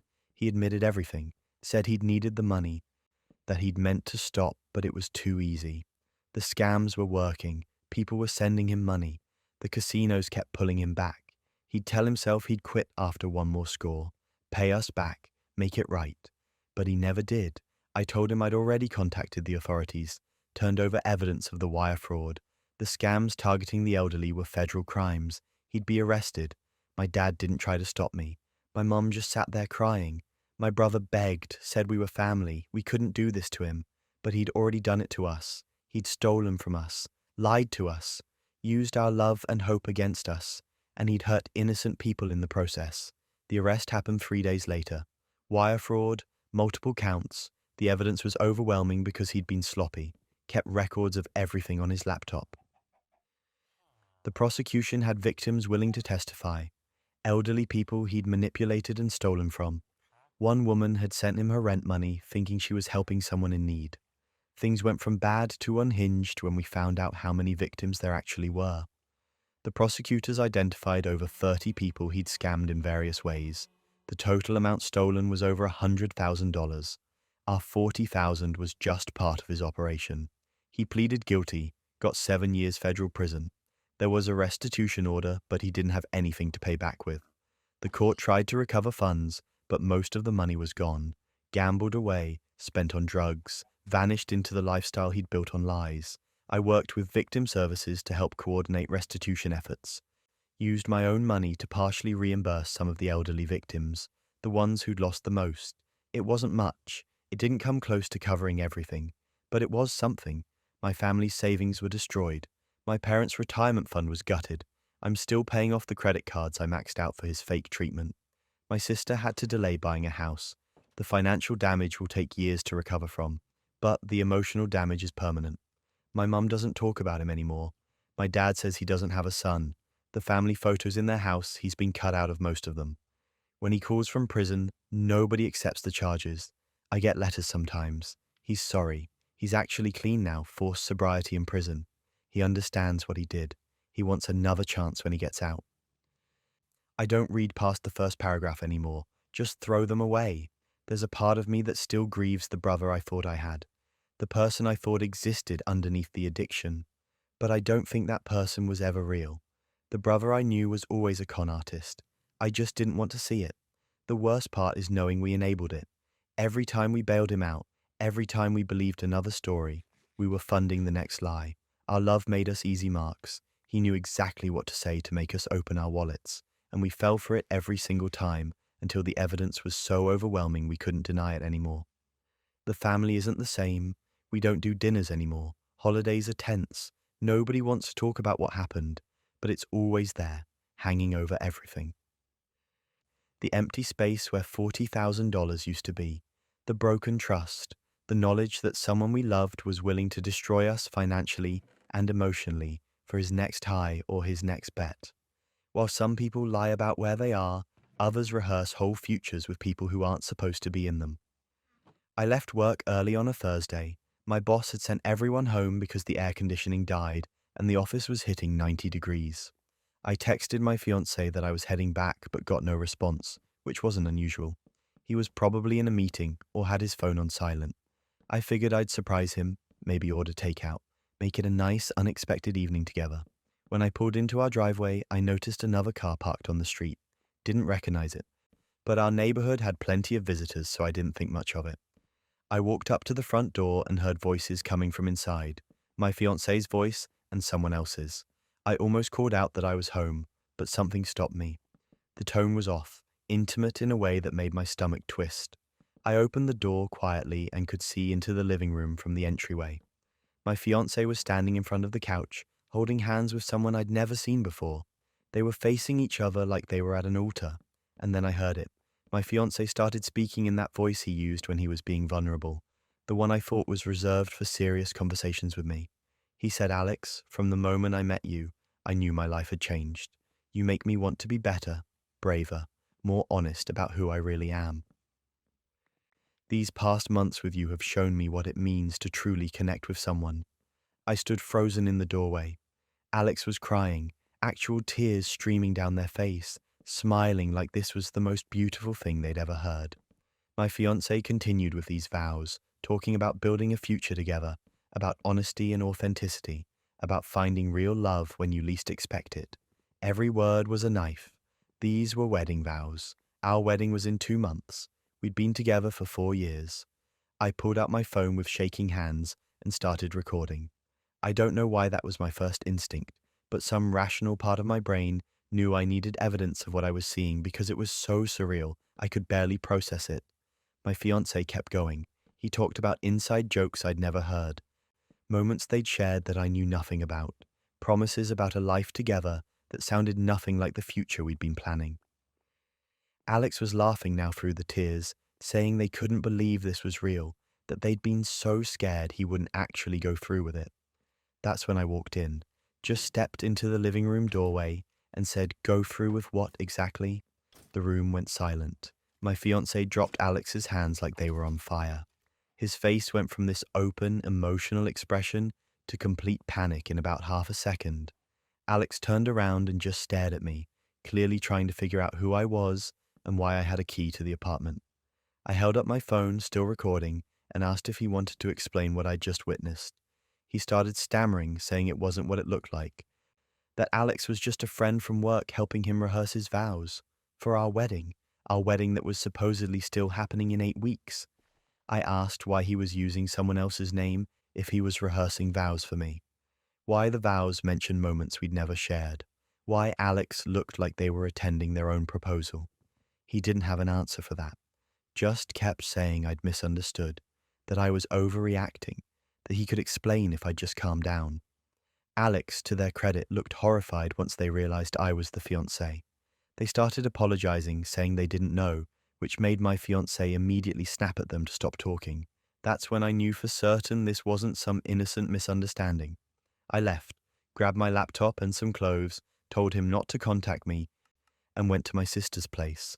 I spent that night going through his messages while my sister brought me wine and let me ugly cry on her couch. I'd never snooped before, always trusted him completely, which in retrospect feels incredibly naive. The text with Alex went back 5 months. 5 months of good morning messages and inside jokes and late night conversations that had clearly crossed every professional boundary. They'd met at a work conference, started as friendly, became flirty, escalated into full emotional affair territory within weeks. There were messages about how hard it was to pretend they were just colleagues, how my fiancé felt trapped in a relationship he'd outgrown but didn't know how to end, how he'd been planning to call off our wedding but wanted to wait until after his promotion came through because he didn't want the personal drama affecting his career. But that wasn't even the worst part. There were messages about me, my fiancé describing me as comfortable but boring, saying he cared about me but wasn't in love with me anymore, Alex asking when he was going to end it, and my fiancé saying he would, he just needed the right timing. They'd been planning for him to cancel the wedding about a month before it happened, let the deposits go, deal with the fallout, and then quietly elope together a few months later once things settled down. I was a placeholder, someone to keep the home fires burning while he figured out his next move. The wedding we'd been planning, the future I thought we were building. It was all just scaffolding he was planning to dismantle once it was convenient for him. Reading those messages felt like being gutted. Every sweet thing he'd said to me over the past 5 months suddenly felt hollow. Every time he'd kissed me goodbye and gone to work, I wondered if he'd been texting Alex the moment he got in his car. Every evening we'd spent planning the wedding, he'd been counting down to when he could cancel it all. I called my mom at 2 in the morning, told her everything. She wanted to drive over immediately, but I asked her to wait until morning. I just needed to sit with it for a bit, process the scope of the betrayal before dealing with everyone else's reactions. The next day, I sent the video to both our families, didn't editorialize, didn't explain. Just sent the recording of him practicing vows with someone else and said the wedding is cancelled. My mom called crying. His mom called furious, demanding to know what I'd done to drive him to this. That was Rich. His parents had always thought their son could do no wrong. I posted a simple update on social media. Due to unforeseen circumstances, our wedding has been cancelled. Thank you to everyone who was planning to celebrate with us. No further details were provided. Let people wonder. Let them ask him what happened. My fiancé tried calling about 50 times that first day. I blocked him. He showed up at my sister's place. She told him to leave or she'd call the police. He sent emails, long rambling explanations about how he'd been confused, how seeing me made him realize he'd made a mistake, how we could work through this if I just talked to him. The thing that struck me was how his story kept changing. First it was just rehearsal with a friend. Then it was an emotional connection that never got physical, so it didn't count as cheating. Then it was my fault for not noticing he was unhappy. Then it was Alex's fault for pursuing him when he was vulnerable. He cycled through every excuse in the book, never once just admitting he'd been living a double life and planning to abandon me. Alex lost their job.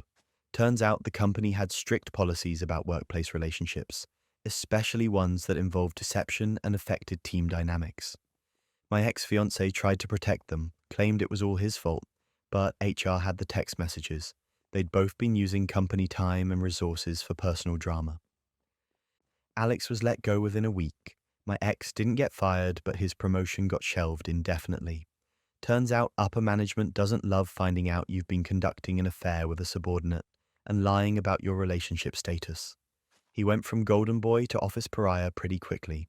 I kept the engagement ring. Technically it was a gift, and legally in my state, if the wedding is called off due to the giver's fault, the receiver can keep it.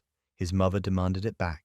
I told her she could take it up with her son, who'd forged the receipt to make it look more expensive than it actually was for insurance purposes. That shut down that conversation pretty fast. The cancelled wedding left me with some non-refundable deposits. The venue kept $2,000. The caterer kept $1,500. The photographer was nice enough to let me transfer the booking to my cousin who was getting married next year. My ex offered to pay me back for half of everything. I told him to keep his money and his guilt. Things went from bad to unhinged when Alex started contacting me. Apologizing, explaining they hadn't known I existed at first. that my ex had lied about his relationship status. They seemed to genuinely believe they were the victim here too, which I guess in a way they were, but I couldn't muster sympathy for someone who'd been sending "I can't wait to marry you" texts to my fiancée while I was addressing wedding invitations. I started therapy 2 weeks after everything imploded. My therapist helped me work through the betrayal, the shock of discovering someone I'd planned my life with had been planning an exit strategy for months. We talked about the red flags I'd missed, or maybe that weren't there because he'd gotten very good at compartmentalizing. We talked about trust and rebuilding, and how to move forward. It's been 6 months now. I'm doing better. Some days are harder than others. I'll see a couple holding hands or hear a song we used to like and feel that punch of grief all over again. Not grief for him specifically, but for the future I thought I was building, for the person I thought he was. My ex tried to get back together with Alex after the dust settled. Apparently that didn't work out. Turns out a relationship built on deception and betrayal doesn't have a great foundation. Who could have predicted that? I heard through mutual friends that he tells people I overreacted, that he'd just been having cold feet and I blew up his life over a misunderstanding, which is exactly what I expected. Some people will rewrite history to make themselves the victim, even when there's literal video evidence to the contrary. I don't regret exposing him. I don't regret cancelling the wedding. I don't regret any of it. What I regret is not seeing it sooner, not trusting my instincts when something felt off. But I'm working on that in therapy, learning to trust myself again, learning that what happened says everything about him and nothing about my worth. The ring is in a safety deposit box. I haven't decided what to do with it yet. Sell it maybe, donate the money, turn it into something that doesn't carry the weight of broken promises. Trust in relationships is fragile, and some people will weaponize your deepest pain just to maintain control. I met Jenna in college. We bonded over late-night study sessions and a shared obsession with terrible reality TV. She became my closest friend, the person I told everything to. Well, almost everything. There was one part of my life I didn't talk about with anyone. The abuse I experienced as a kid.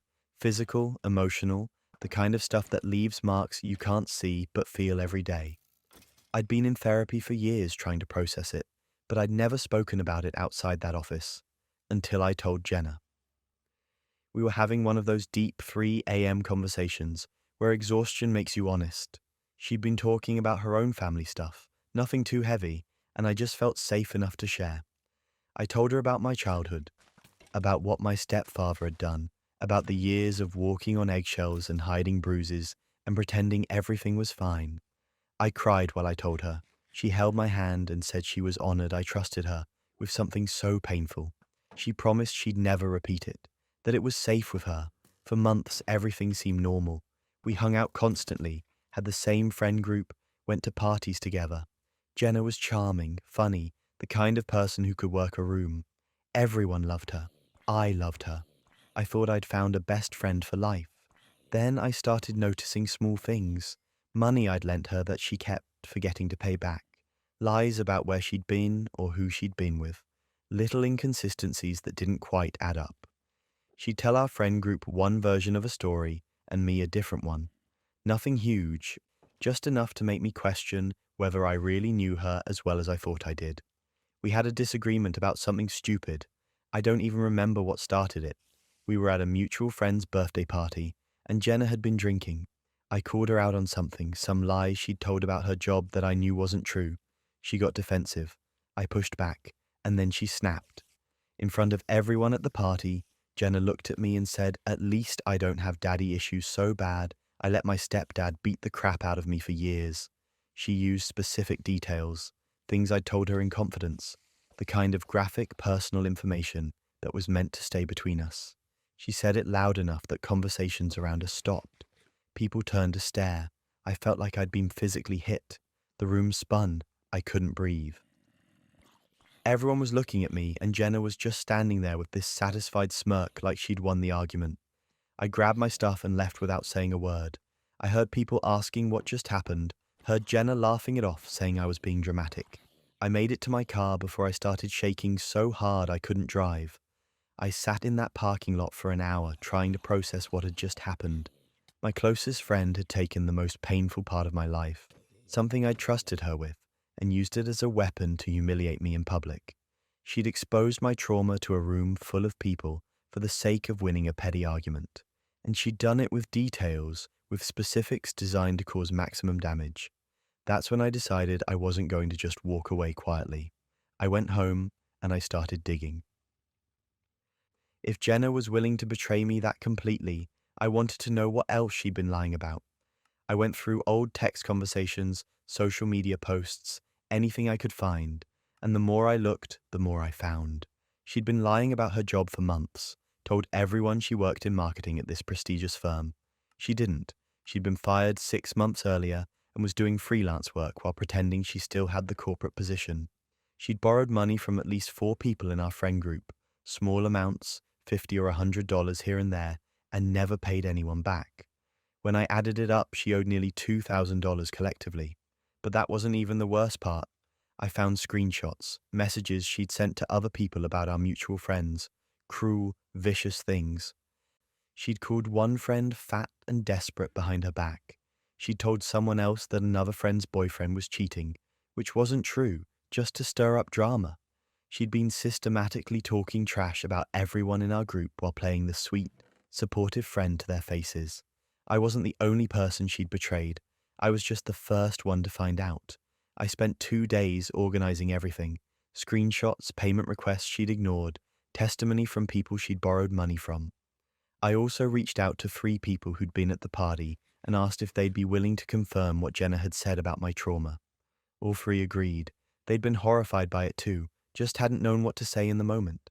Then I created a private group chat. Everyone in our friend group except Jenna.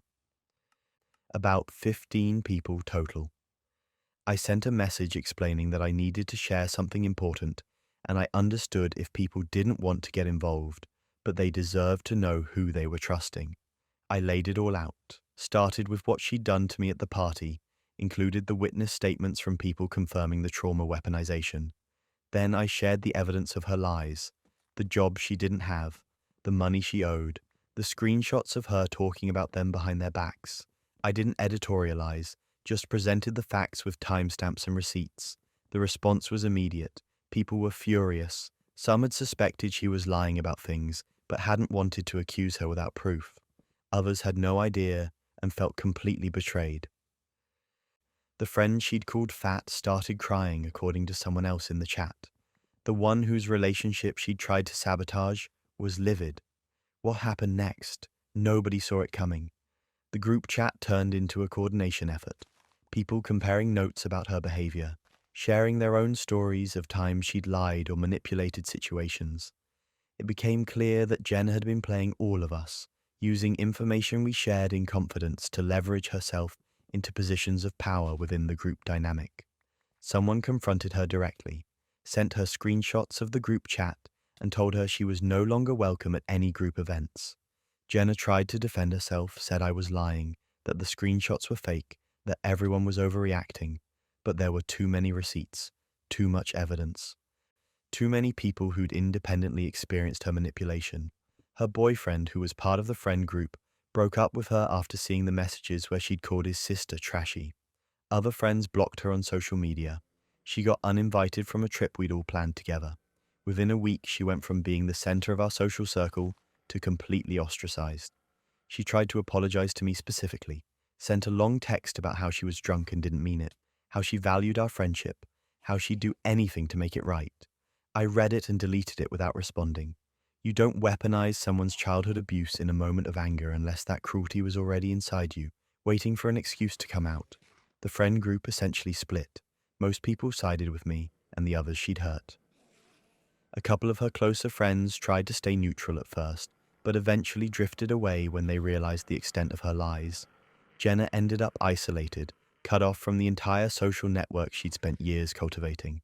I rebuilt, found better friends, people who understood boundaries and didn't treat private information like ammunition. The people from the original group who'd proven themselves trustworthy, we stayed close. We were more careful now, more aware of red flags, but also more genuine with each other. The experience had shown us what real friendship wasn't, which made it easier to recognize what it should be. Jenna moved to a different city about 6 months later. I heard through mutual acquaintances that she'd tried to reinvent herself, tell a new group of people a sanitized version of why she left. I don't know if it worked. I don't particularly care. She made her choices and the consequences followed. People ask me sometimes if I feel bad about how it ended, about exposing her so thoroughly and destroying her social life. And honestly, no. She took the most vulnerable moment of my life and used it to humiliate me publicly. She betrayed not just me, but an entire group of people who trusted her. She earned every bit of isolation that came after. You can't weaponize someone's trauma and expect to walk away unscathed. Actions have consequences. She learned that the hard way. The friend group is smaller now, but healthier.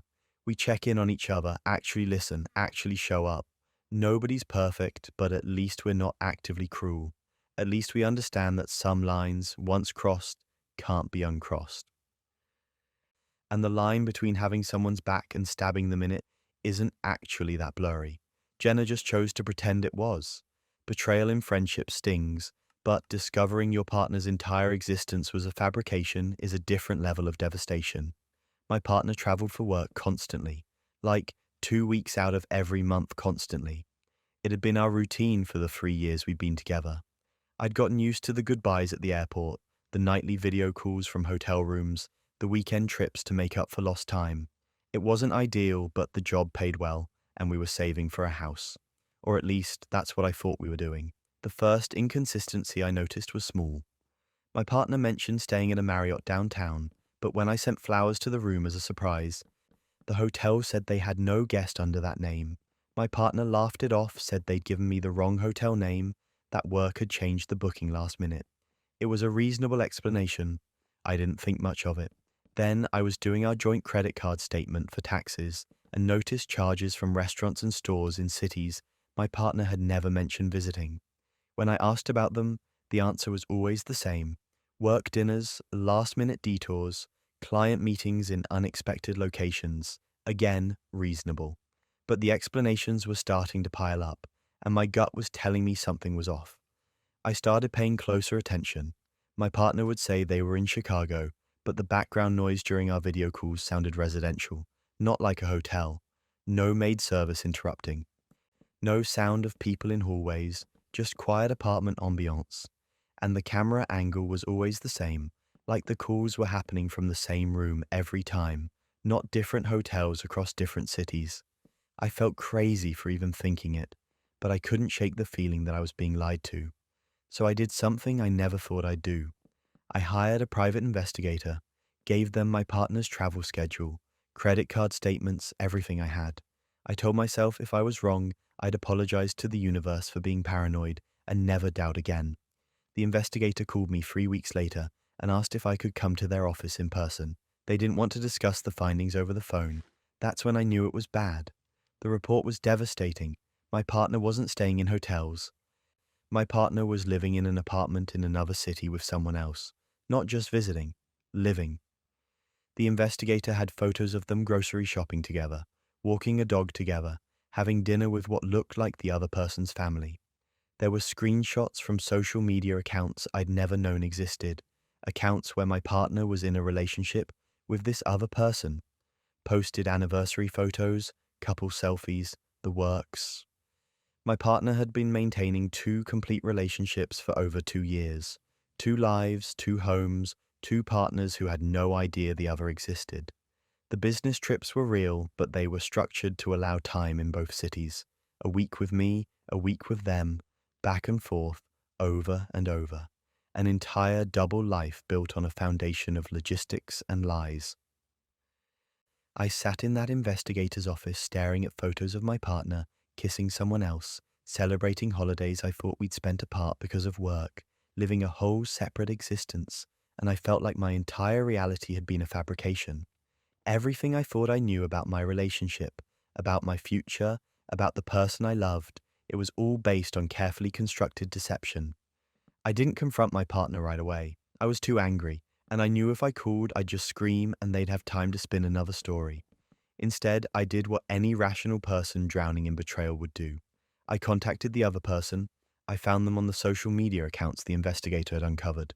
Sent a message introducing myself as my partner's girlfriend of 3 years, attached some of the evidence, and asked if we could talk. They responded within an hour, first with confusion, then with their own evidence that contradicted mine. Photos from the same time periods showing my partner with them. Messages, proof of shared bills, and a joint bank account I'd never known about.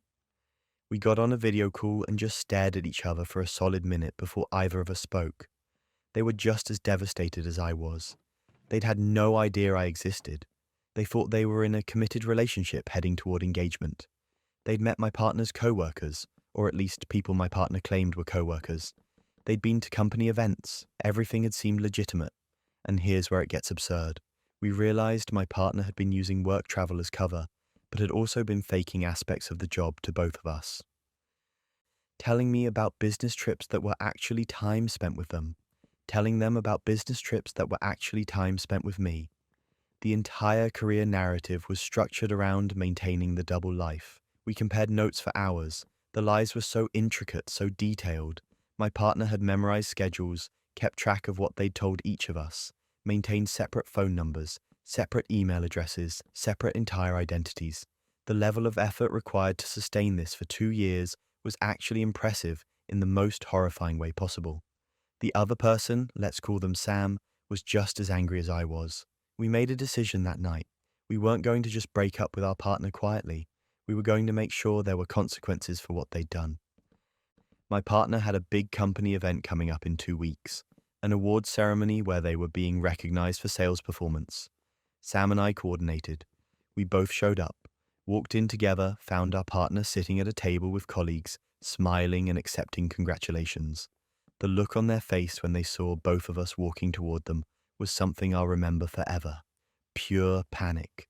They stood up, tried to intercept us before we reached the table, but we just walked past them and introduced ourselves to their boss. Hi, I'm their partner of 3 years. This is their other partner of 2 years. We just found out about each other last month and thought you should know your employee has been falsifying travel expenses to maintain a double life. We had printed evidence. Receipts that didn't match the business trips on file. Photos proving they were staying in a residential apartment, not hotels. Bank statements showing personal expenses charged to the company card. We laid it all out right there at the table in front of their colleagues and supervisors. The room went silent. My partner tried to explain, to minimize, to claim it was a misunderstanding. But there's no misunderstanding 2 separate relationships and fraudulent expense reports. Their boss asked them to step outside. Sam and I left the event, got coffee, and waited. My partner was fired within the week. Turns out misusing company travel funds for personal reasons, specifically to maintain a secret second relationship, is grounds for immediate termination. The company also filed a report about the fraudulent expenses, which opened the door for Sam and I to press charges for financial fraud, since my partner had been using money from our joint accounts to fund the double life as well. The legal process was messy. My partner tried to apologize, tried to explain that they'd never meant to hurt anyone, that they'd just gotten in too deep and didn't know how to get out, that they loved both of us and couldn't choose, as if that made it better, as if being unable to choose justified lying to 2 people for years. Sam and I both sued for the money that had been taken from our joint accounts and used to maintain the other relationship. We won. My partner had to sell their car and most of their possessions to pay the judgments. Lost the apartment they'd been sharing with Sam. Moved back in with family in another state because they couldn't afford rent anywhere else. Both relationships ended, obviously. Sam and I stayed in touch for a while, bonded by shared trauma and the surreal experience of discovering we'd been dating the same person. Eventually, we drifted apart. Too many reminders of what had happened. I think about it sometimes, about how someone can just decide to live 2 lives and genuinely believe they can sustain it indefinitely. About the selfishness required to look 2 people in the eye, tell them you love them, and know you're lying to both. About the exhausting logistics of maintaining that level of deception for years. My partner lost everything. Their job, their relationships, their reputation, most of their money, and honestly, it still doesn't feel like enough. Because Sam and I lost years we can't get back. Years we spent building futures with someone who was simultaneously building the same future with someone else. There's no coming back from that kind of betrayal. No apology that makes it okay. You just have to accept that someone you trusted completely was capable of sustained, calculated deception and then figure out how to trust anyone ever again. The house we were saving for, I bought it myself eventually. Smaller than what we'd planned, but it's mine. Just mine. No shared accounts, no joint anything.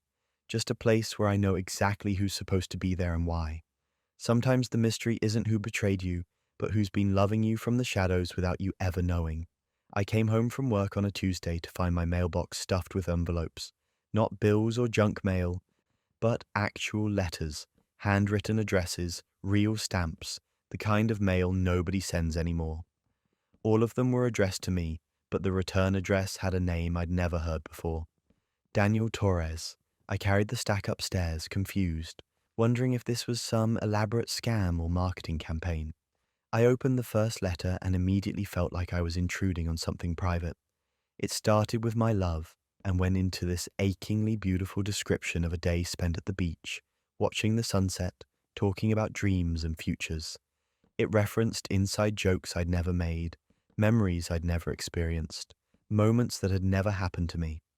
The handwriting was elegant, old-fashioned, the kind people don't really use anymore. The paper was yellowed at the edges. I opened another letter. This one talked about a rainstorm, dancing in a kitchen, promises made over coffee that had gone cold. It was intimate and specific and addressed to me by name, but describing a life I'd never lived. I felt like I was reading someone else's love story that had been accidentally delivered to my address.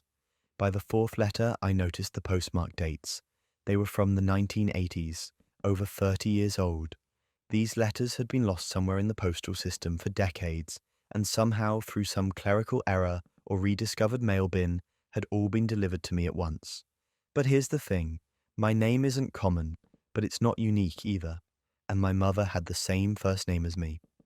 We'd lived at this address when I was a kid, moved away, and I'd moved back into the same building years later when the apartment became available.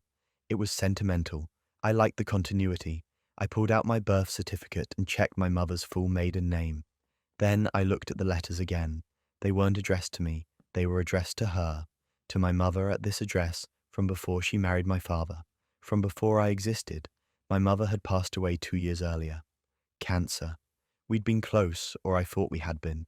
She'd told me about her life, her youth, meeting my father, but she'd never mentioned anyone named Daniel Torres, never mentioned a lost love or letters that never arrived. I spent the evening reading all 15 letters. They painted a picture of a relationship that was deeply romantic, full of hope and plans for the future. Daniel wrote about wanting to marry her, about the house they'd buy, the life they'd build together. He referenced her moving to a different city for work and him staying behind to finish school. The letters were him counting down the days until they'd be together again, reassuring her that the distance was temporary. The last letter was different in tone, desperate. He was asking why she'd stopped writing back, whether she'd received his letters, if something was wrong. He said he'd tried calling, but the number was disconnected. He was planning to come find her, to figure out what had happened. The letter ended with, "I love you, and I'm not giving up on us." But she'd never gotten any of them. The letters had been lost, and Daniel had probably thought she'd just stopped responding, that she'd moved on and didn't care enough to tell him. And my mother must have thought he'd disappeared, that he'd changed his mind about their future. I sat there holding these letters and realized my entire family history might have been different if the mail had just worked properly. If my mother had known Daniel was still trying to reach her, still loved her, still wanted the future they'd planned. Instead, she'd eventually met my father, married him, had me. And she'd carried the sadness of losing Daniel without ever knowing he'd tried to hold on. I needed to know what happened to him. I searched his name online and found an obituary from 5 years ago. Daniel Torres had died of a heart attack at 57. The obituary mentioned he'd worked as a teacher, never married, and was survived by siblings and nieces and nephews. He'd spent his entire life alone, never knowing the letters he'd poured his heart into had never reached the woman he loved. The weight of that broke something in me. Two people who'd loved each other, separated by lost mail and assumptions, both of them moving forward thinking the other had chosen to leave, both of them carrying that loss for decades. I tracked down Daniel's family through the obituary, called his sister, explained who I was and what I'd found. She was silent for a long time after I told her about the letters. Then she started crying. She said Daniel had talked about my mother for years after she disappeared from his life. He tried to find her, but this was before the internet made people easy to locate. He'd eventually stopped mentioning her, but the family always knew he'd never really moved on. I met with Daniel's sister and two of his nieces a week later, brought the letters with me. They read them and cried. They said it explained so much about him, about the quiet sadness he'd carried, about why he'd never seriously dated anyone else. They asked if they could keep the letters, and I almost said yes, but then I realized these letters were the only proof I had of a version of my mother I'd never known. A young woman in love, planning a future, full of hope. Then came the breaking point. Daniel's sister pulled out a box of her own. Letters my mother had written to Daniel. Dozens of them. They'd been in his belongings when he died, things the family had packed away and never fully gone through. She'd found them while looking for the letters I'd mentioned. I read my mother's words to Daniel and saw a side of her I'd never imagined. She was funny, passionate, vulnerable in ways she'd never been with my father. She wrote about her dreams, her fears, her absolute certainty that Daniel was the person she wanted to spend her life with.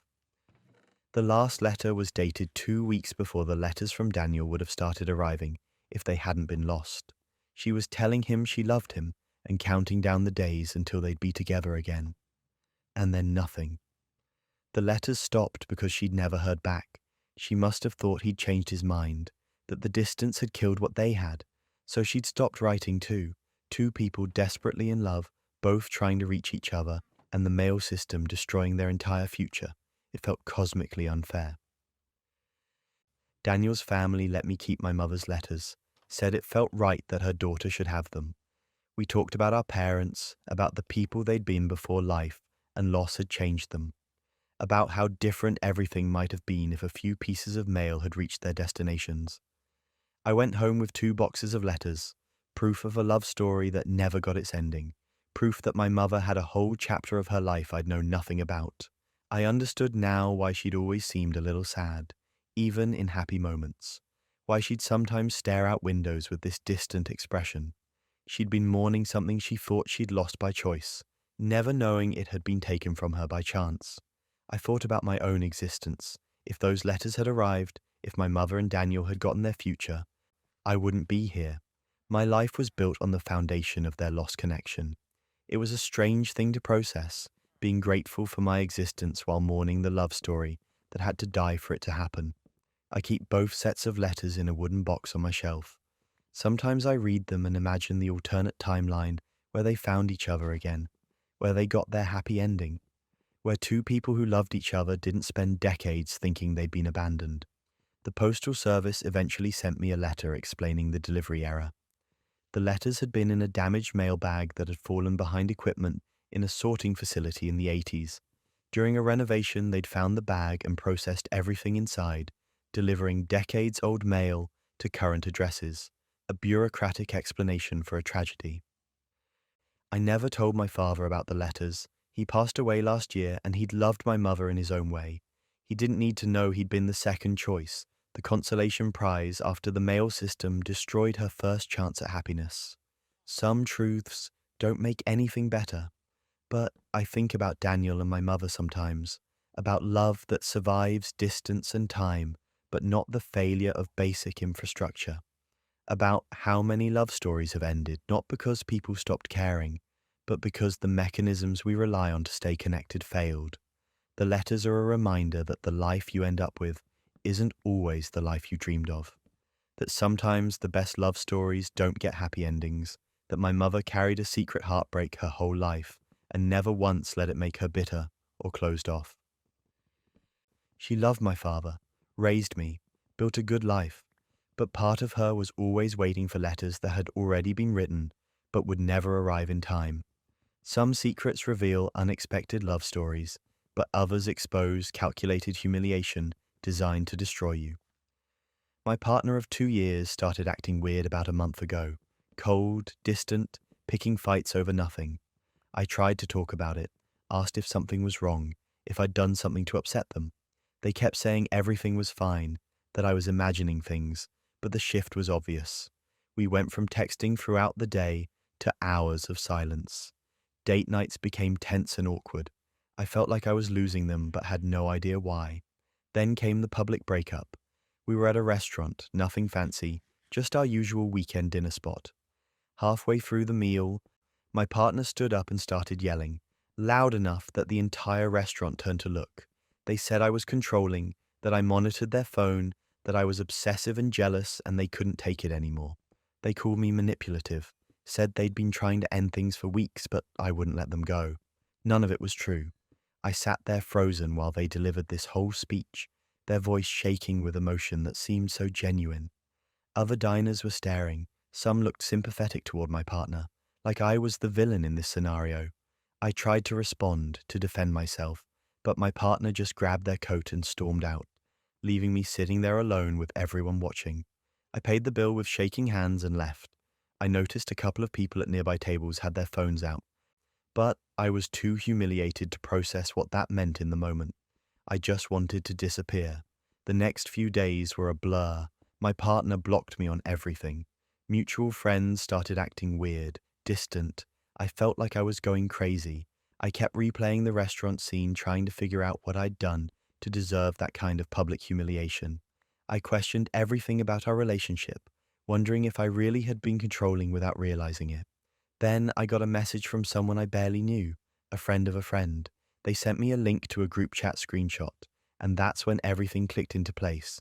It was a planning conversation, my partner and about 6 of their friends discussing the breakup prank in detail.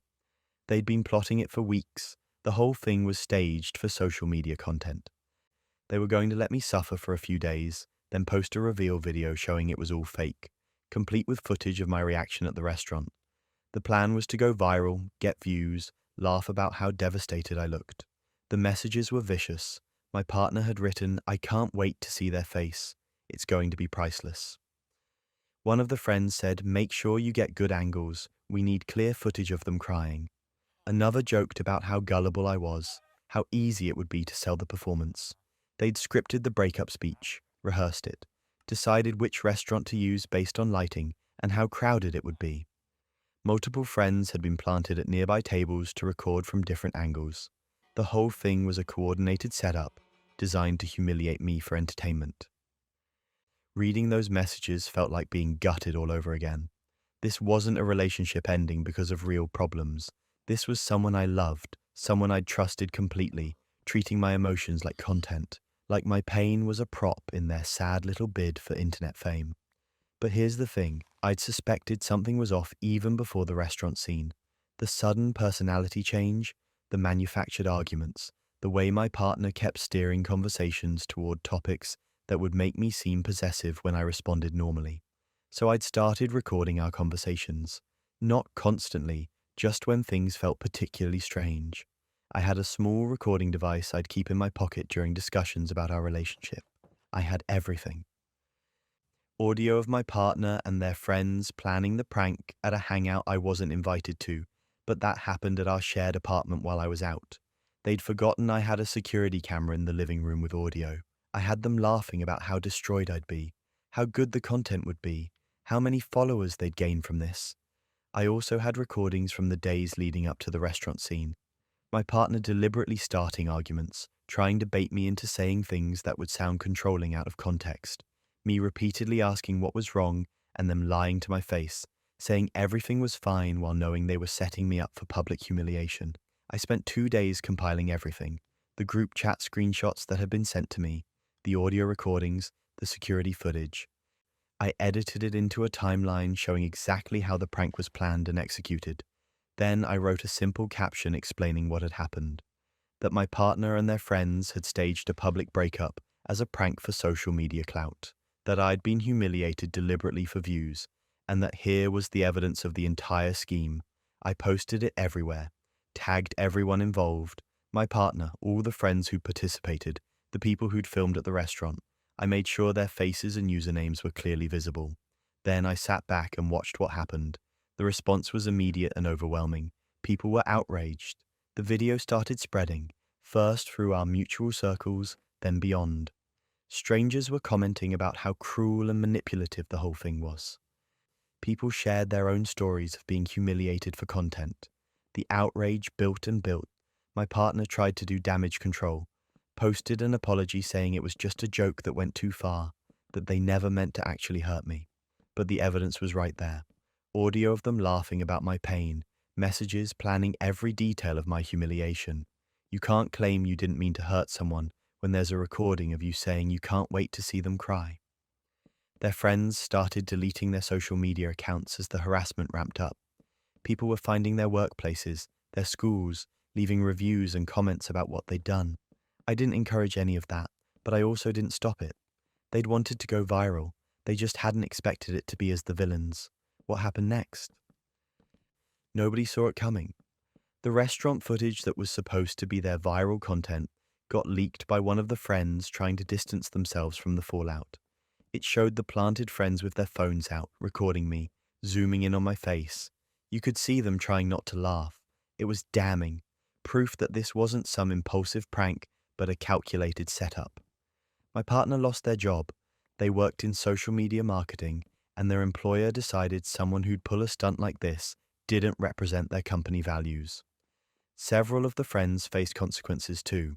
One got kicked out of their college program for violation of ethics codes. Another lost a scholarship when the video reached their university's administration. The social media accounts they'd hoped to grow imploded. My partner went from a few thousand followers to being widely recognized as someone who emotionally abused their partner for views. Every comment section became a referendum on their character. They eventually deleted everything and disappeared from the internet entirely. I got messages from hundreds of people, support, solidarity, people sharing their own experiences with manipulation and public humiliation. It was overwhelming in a good way. I'd gone from feeling alone and gaslit to having this massive community validating that what happened to me was wrong. My partner tried to reach out a few weeks later through a mutual friend who hadn't been involved in the prank, wanted to apologize in person, to explain, to make things right. I declined. There's no apology that undoes deliberately planning someone's emotional destruction for entertainment. No explanation that makes it okay to script a fake breakup and rehearse it with friends while laughing about your partner's anticipated pain. The friend group that had participated in the prank essentially dissolved. Nobody wanted to be associated with what they'd done. The ones who'd been on the periphery, who hadn't known about the plan, cut ties with everyone involved. The core group of pranksters became social pariahs in every circle they'd been part of. I moved on, started dating again eventually, though I was a lot more cautious about who I trusted. The experience left scars. I second-guess people's intentions more now. Wonder if emotions are genuine or performed. It's something I'm working through in therapy. The video is still out there. Sometimes it resurfaces when people discuss cruel pranks or emotional manipulation. My ex's face is permanently attached to this story about betrayal for clout. They tried to rebrand, create new accounts under different names, but the internet doesn't forget. Someone always recognizes them, and the whole thing starts over. Looking back, the worst part wasn't even the public humiliation at the restaurant. It was the premeditation. The fact that someone I loved had spent weeks planning how to hurt me, had involved friends in the scheme, had laughed about my pain before it even happened. That level of cruelty takes effort. It takes sustained intent. You don't accidentally coordinate a multi-person prank designed to emotionally devastate your partner. They wanted views. They got them. Just not the way they'd planned. And honestly, that's the only justice that feels remotely adequate. They tried to make me the punchline and ended up becoming one instead. Public humiliation for views is cruel, but workplace sabotage can cost you your entire career in seconds. I'd been working on the Riverside account for 6 months. It was the biggest client pitch our company had ever gone for, worth about $3 million in annual revenue if we landed it.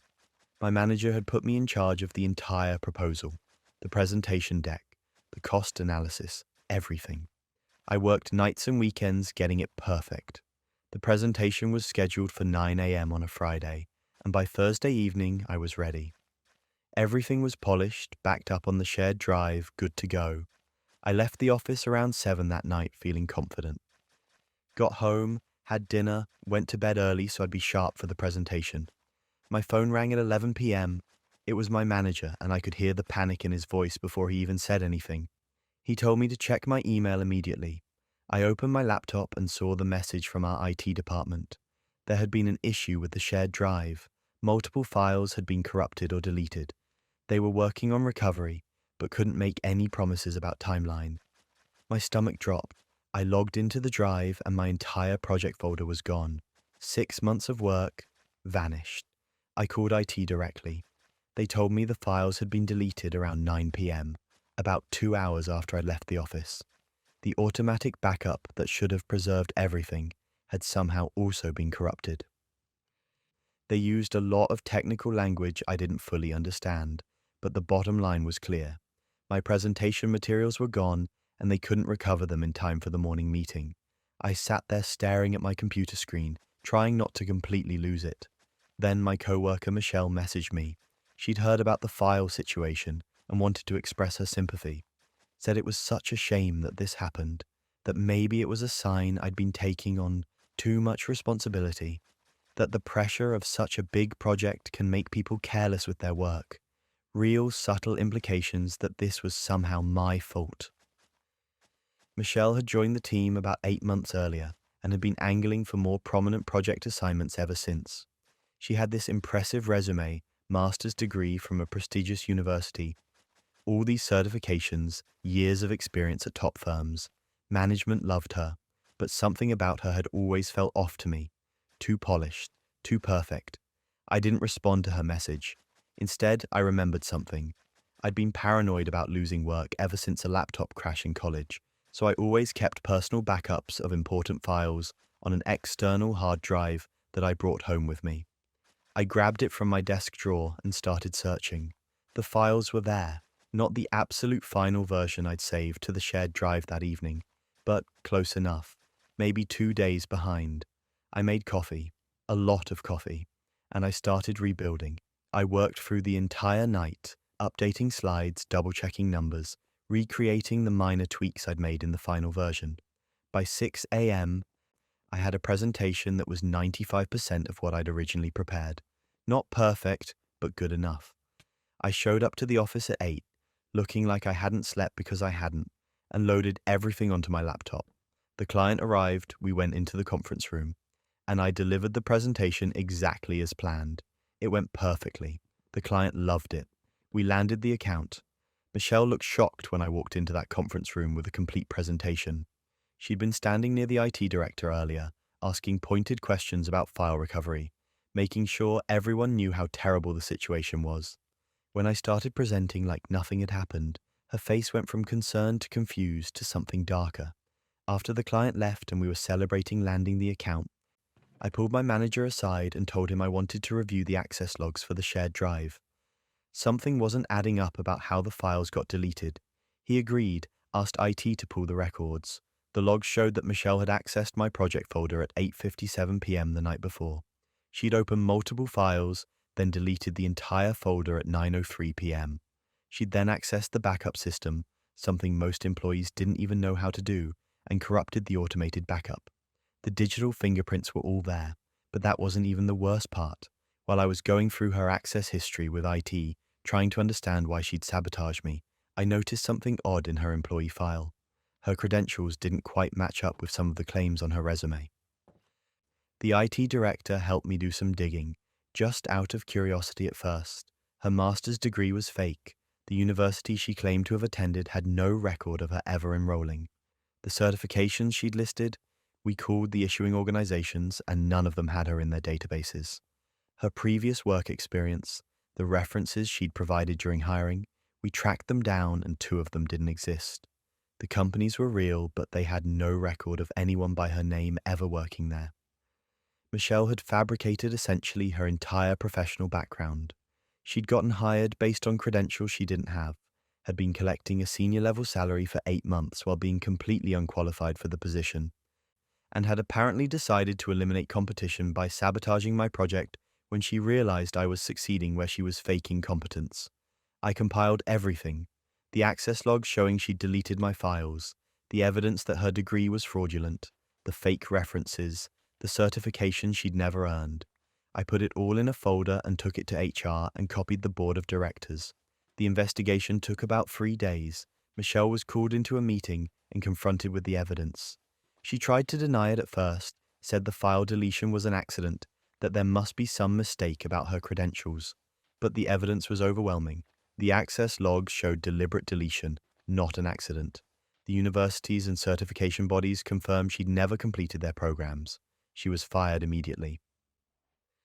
The company also filed a report with law enforcement because lying about credentials to obtain employment is fraud. I don't know what came of the legal side, but I heard she ended up with charges related to the fraudulent resume and the deliberate sabotage. HR asked me if I'd be interested in taking over Michelle's accounts and responsibilities, given that her position was now vacant. It came with a promotion and a significant raise. I said yes. Spent the next few weeks cleaning up projects she'd been mishandling, fixing client relationships she'd damaged with her incompetence. The Riverside account became one of our most successful long-term clients. They specifically requested me for all their future projects. My manager told me later that landing that pitch after the file disaster had demonstrated the exact kind of problem-solving and resilience they valued. The fact that I'd also uncovered a major hiring fraud issue just cemented my reputation. Michelle tried to add me on LinkedIn about a year later. I declined. I'm not interested in professional networking with people who delete 6 months of my work and then fake sympathy while implying I'm incompetent. Some bridges don't just burn, they get demolished and the remains get scattered. I still keep personal backups of everything important. The paranoia that saved me that night became a permanent habit, and I'm more careful about trusting colleagues who seem too perfect. Real competence doesn't usually come with a completely fabricated resume and a willingness to sabotage other people to hide your own inadequacy. Career sabotage is one thing, but when your boss uses your medical crisis as ammunition, the betrayal cuts even deeper. I'd been with the company for 6 years when I got diagnosed, autoimmune condition that came out of nowhere and hit hard. My doctor said I needed surgery followed by at least 8 weeks of recovery.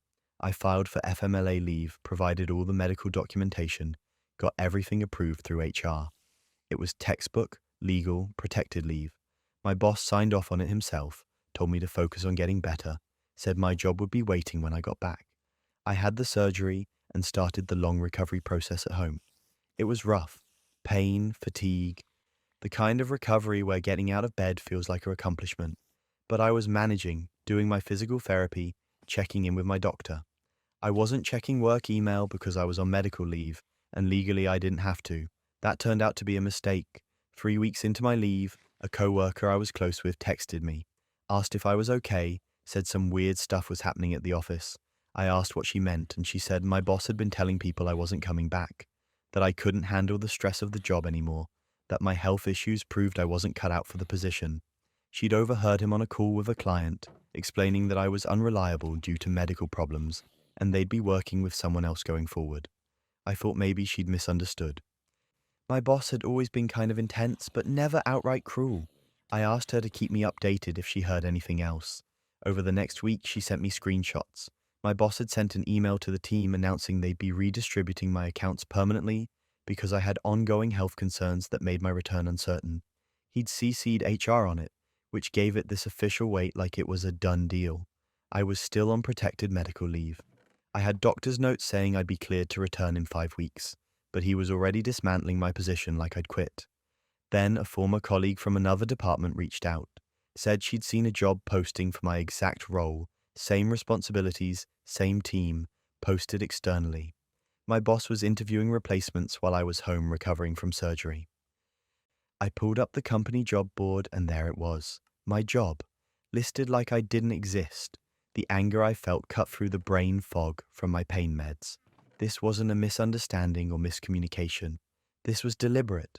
My boss was using my medical condition as an excuse to push me out, and he was doing it while I was legally protected from exactly this kind of retaliation. I started documenting everything.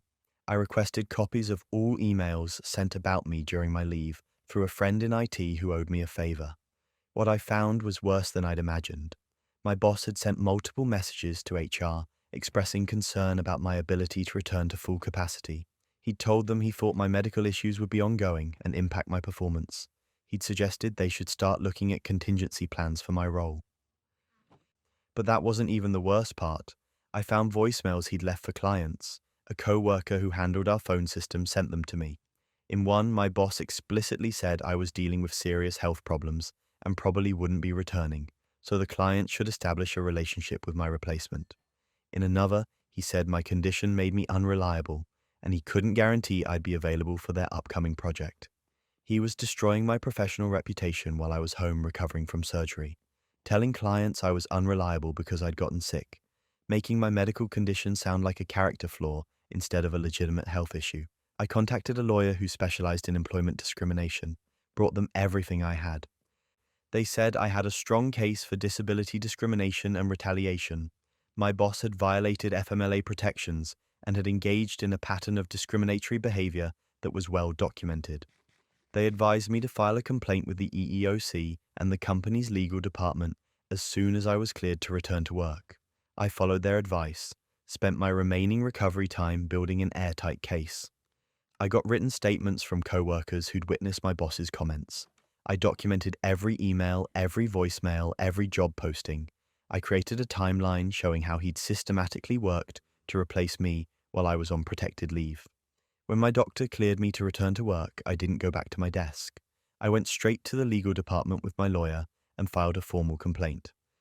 Handed them a folder with everything: emails where my boss had disparaged my health, voicemails where he'd told clients I was unreliable, testimony from co-workers, the job posting for my position, evidence that he'd been interviewing candidates to replace me while I was still employed and on approved medical leave.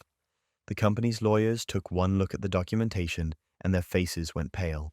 This wasn't a he said, she said situation. This was clear, documented discrimination against an employee on protected medical leave, the kind of case that ends with massive settlements and terrible publicity. They launched an immediate investigation, put my boss on administrative leave while they looked into it. And once they started digging, they found a pattern. I wasn't the first employee with medical issues my boss had targeted. There were 3 others over the past 5 years who'd taken medical leave and subsequently been pushed out or had their roles diminished. One had quit after returning to find their responsibilities had been permanently reassigned. Another had been placed on a performance improvement plan immediately after coming back from cancer treatment. The company had a liability problem, and my boss was the source. This is where patience finally snapped for corporate. They terminated him 2 weeks into the investigation. Didn't even wait for it to conclude. The evidence was overwhelming, and they wanted to distance themselves from his actions as quickly as possible. He was walked out by security, his access revoked, his company email disabled before he could delete anything. But the consequences went further. My boss was licensed in our industry, and discriminatory practices were grounds for license review. I filed a complaint with the licensing board, included all the same evidence. They launched their own investigation. 6 months later, his license was suspended. He couldn't work in our field anymore, at least not in any licensed capacity. The company offered me a settlement, substantial enough that I could have walked away and never worked again if I didn't want to. They wanted to avoid a public lawsuit, wanted to keep the whole thing quiet. My lawyer negotiated hard. We got a sum that reflected not just the discrimination I'd faced, but the career damage my boss had tried to inflict. I took the settlement, but I didn't stay quiet.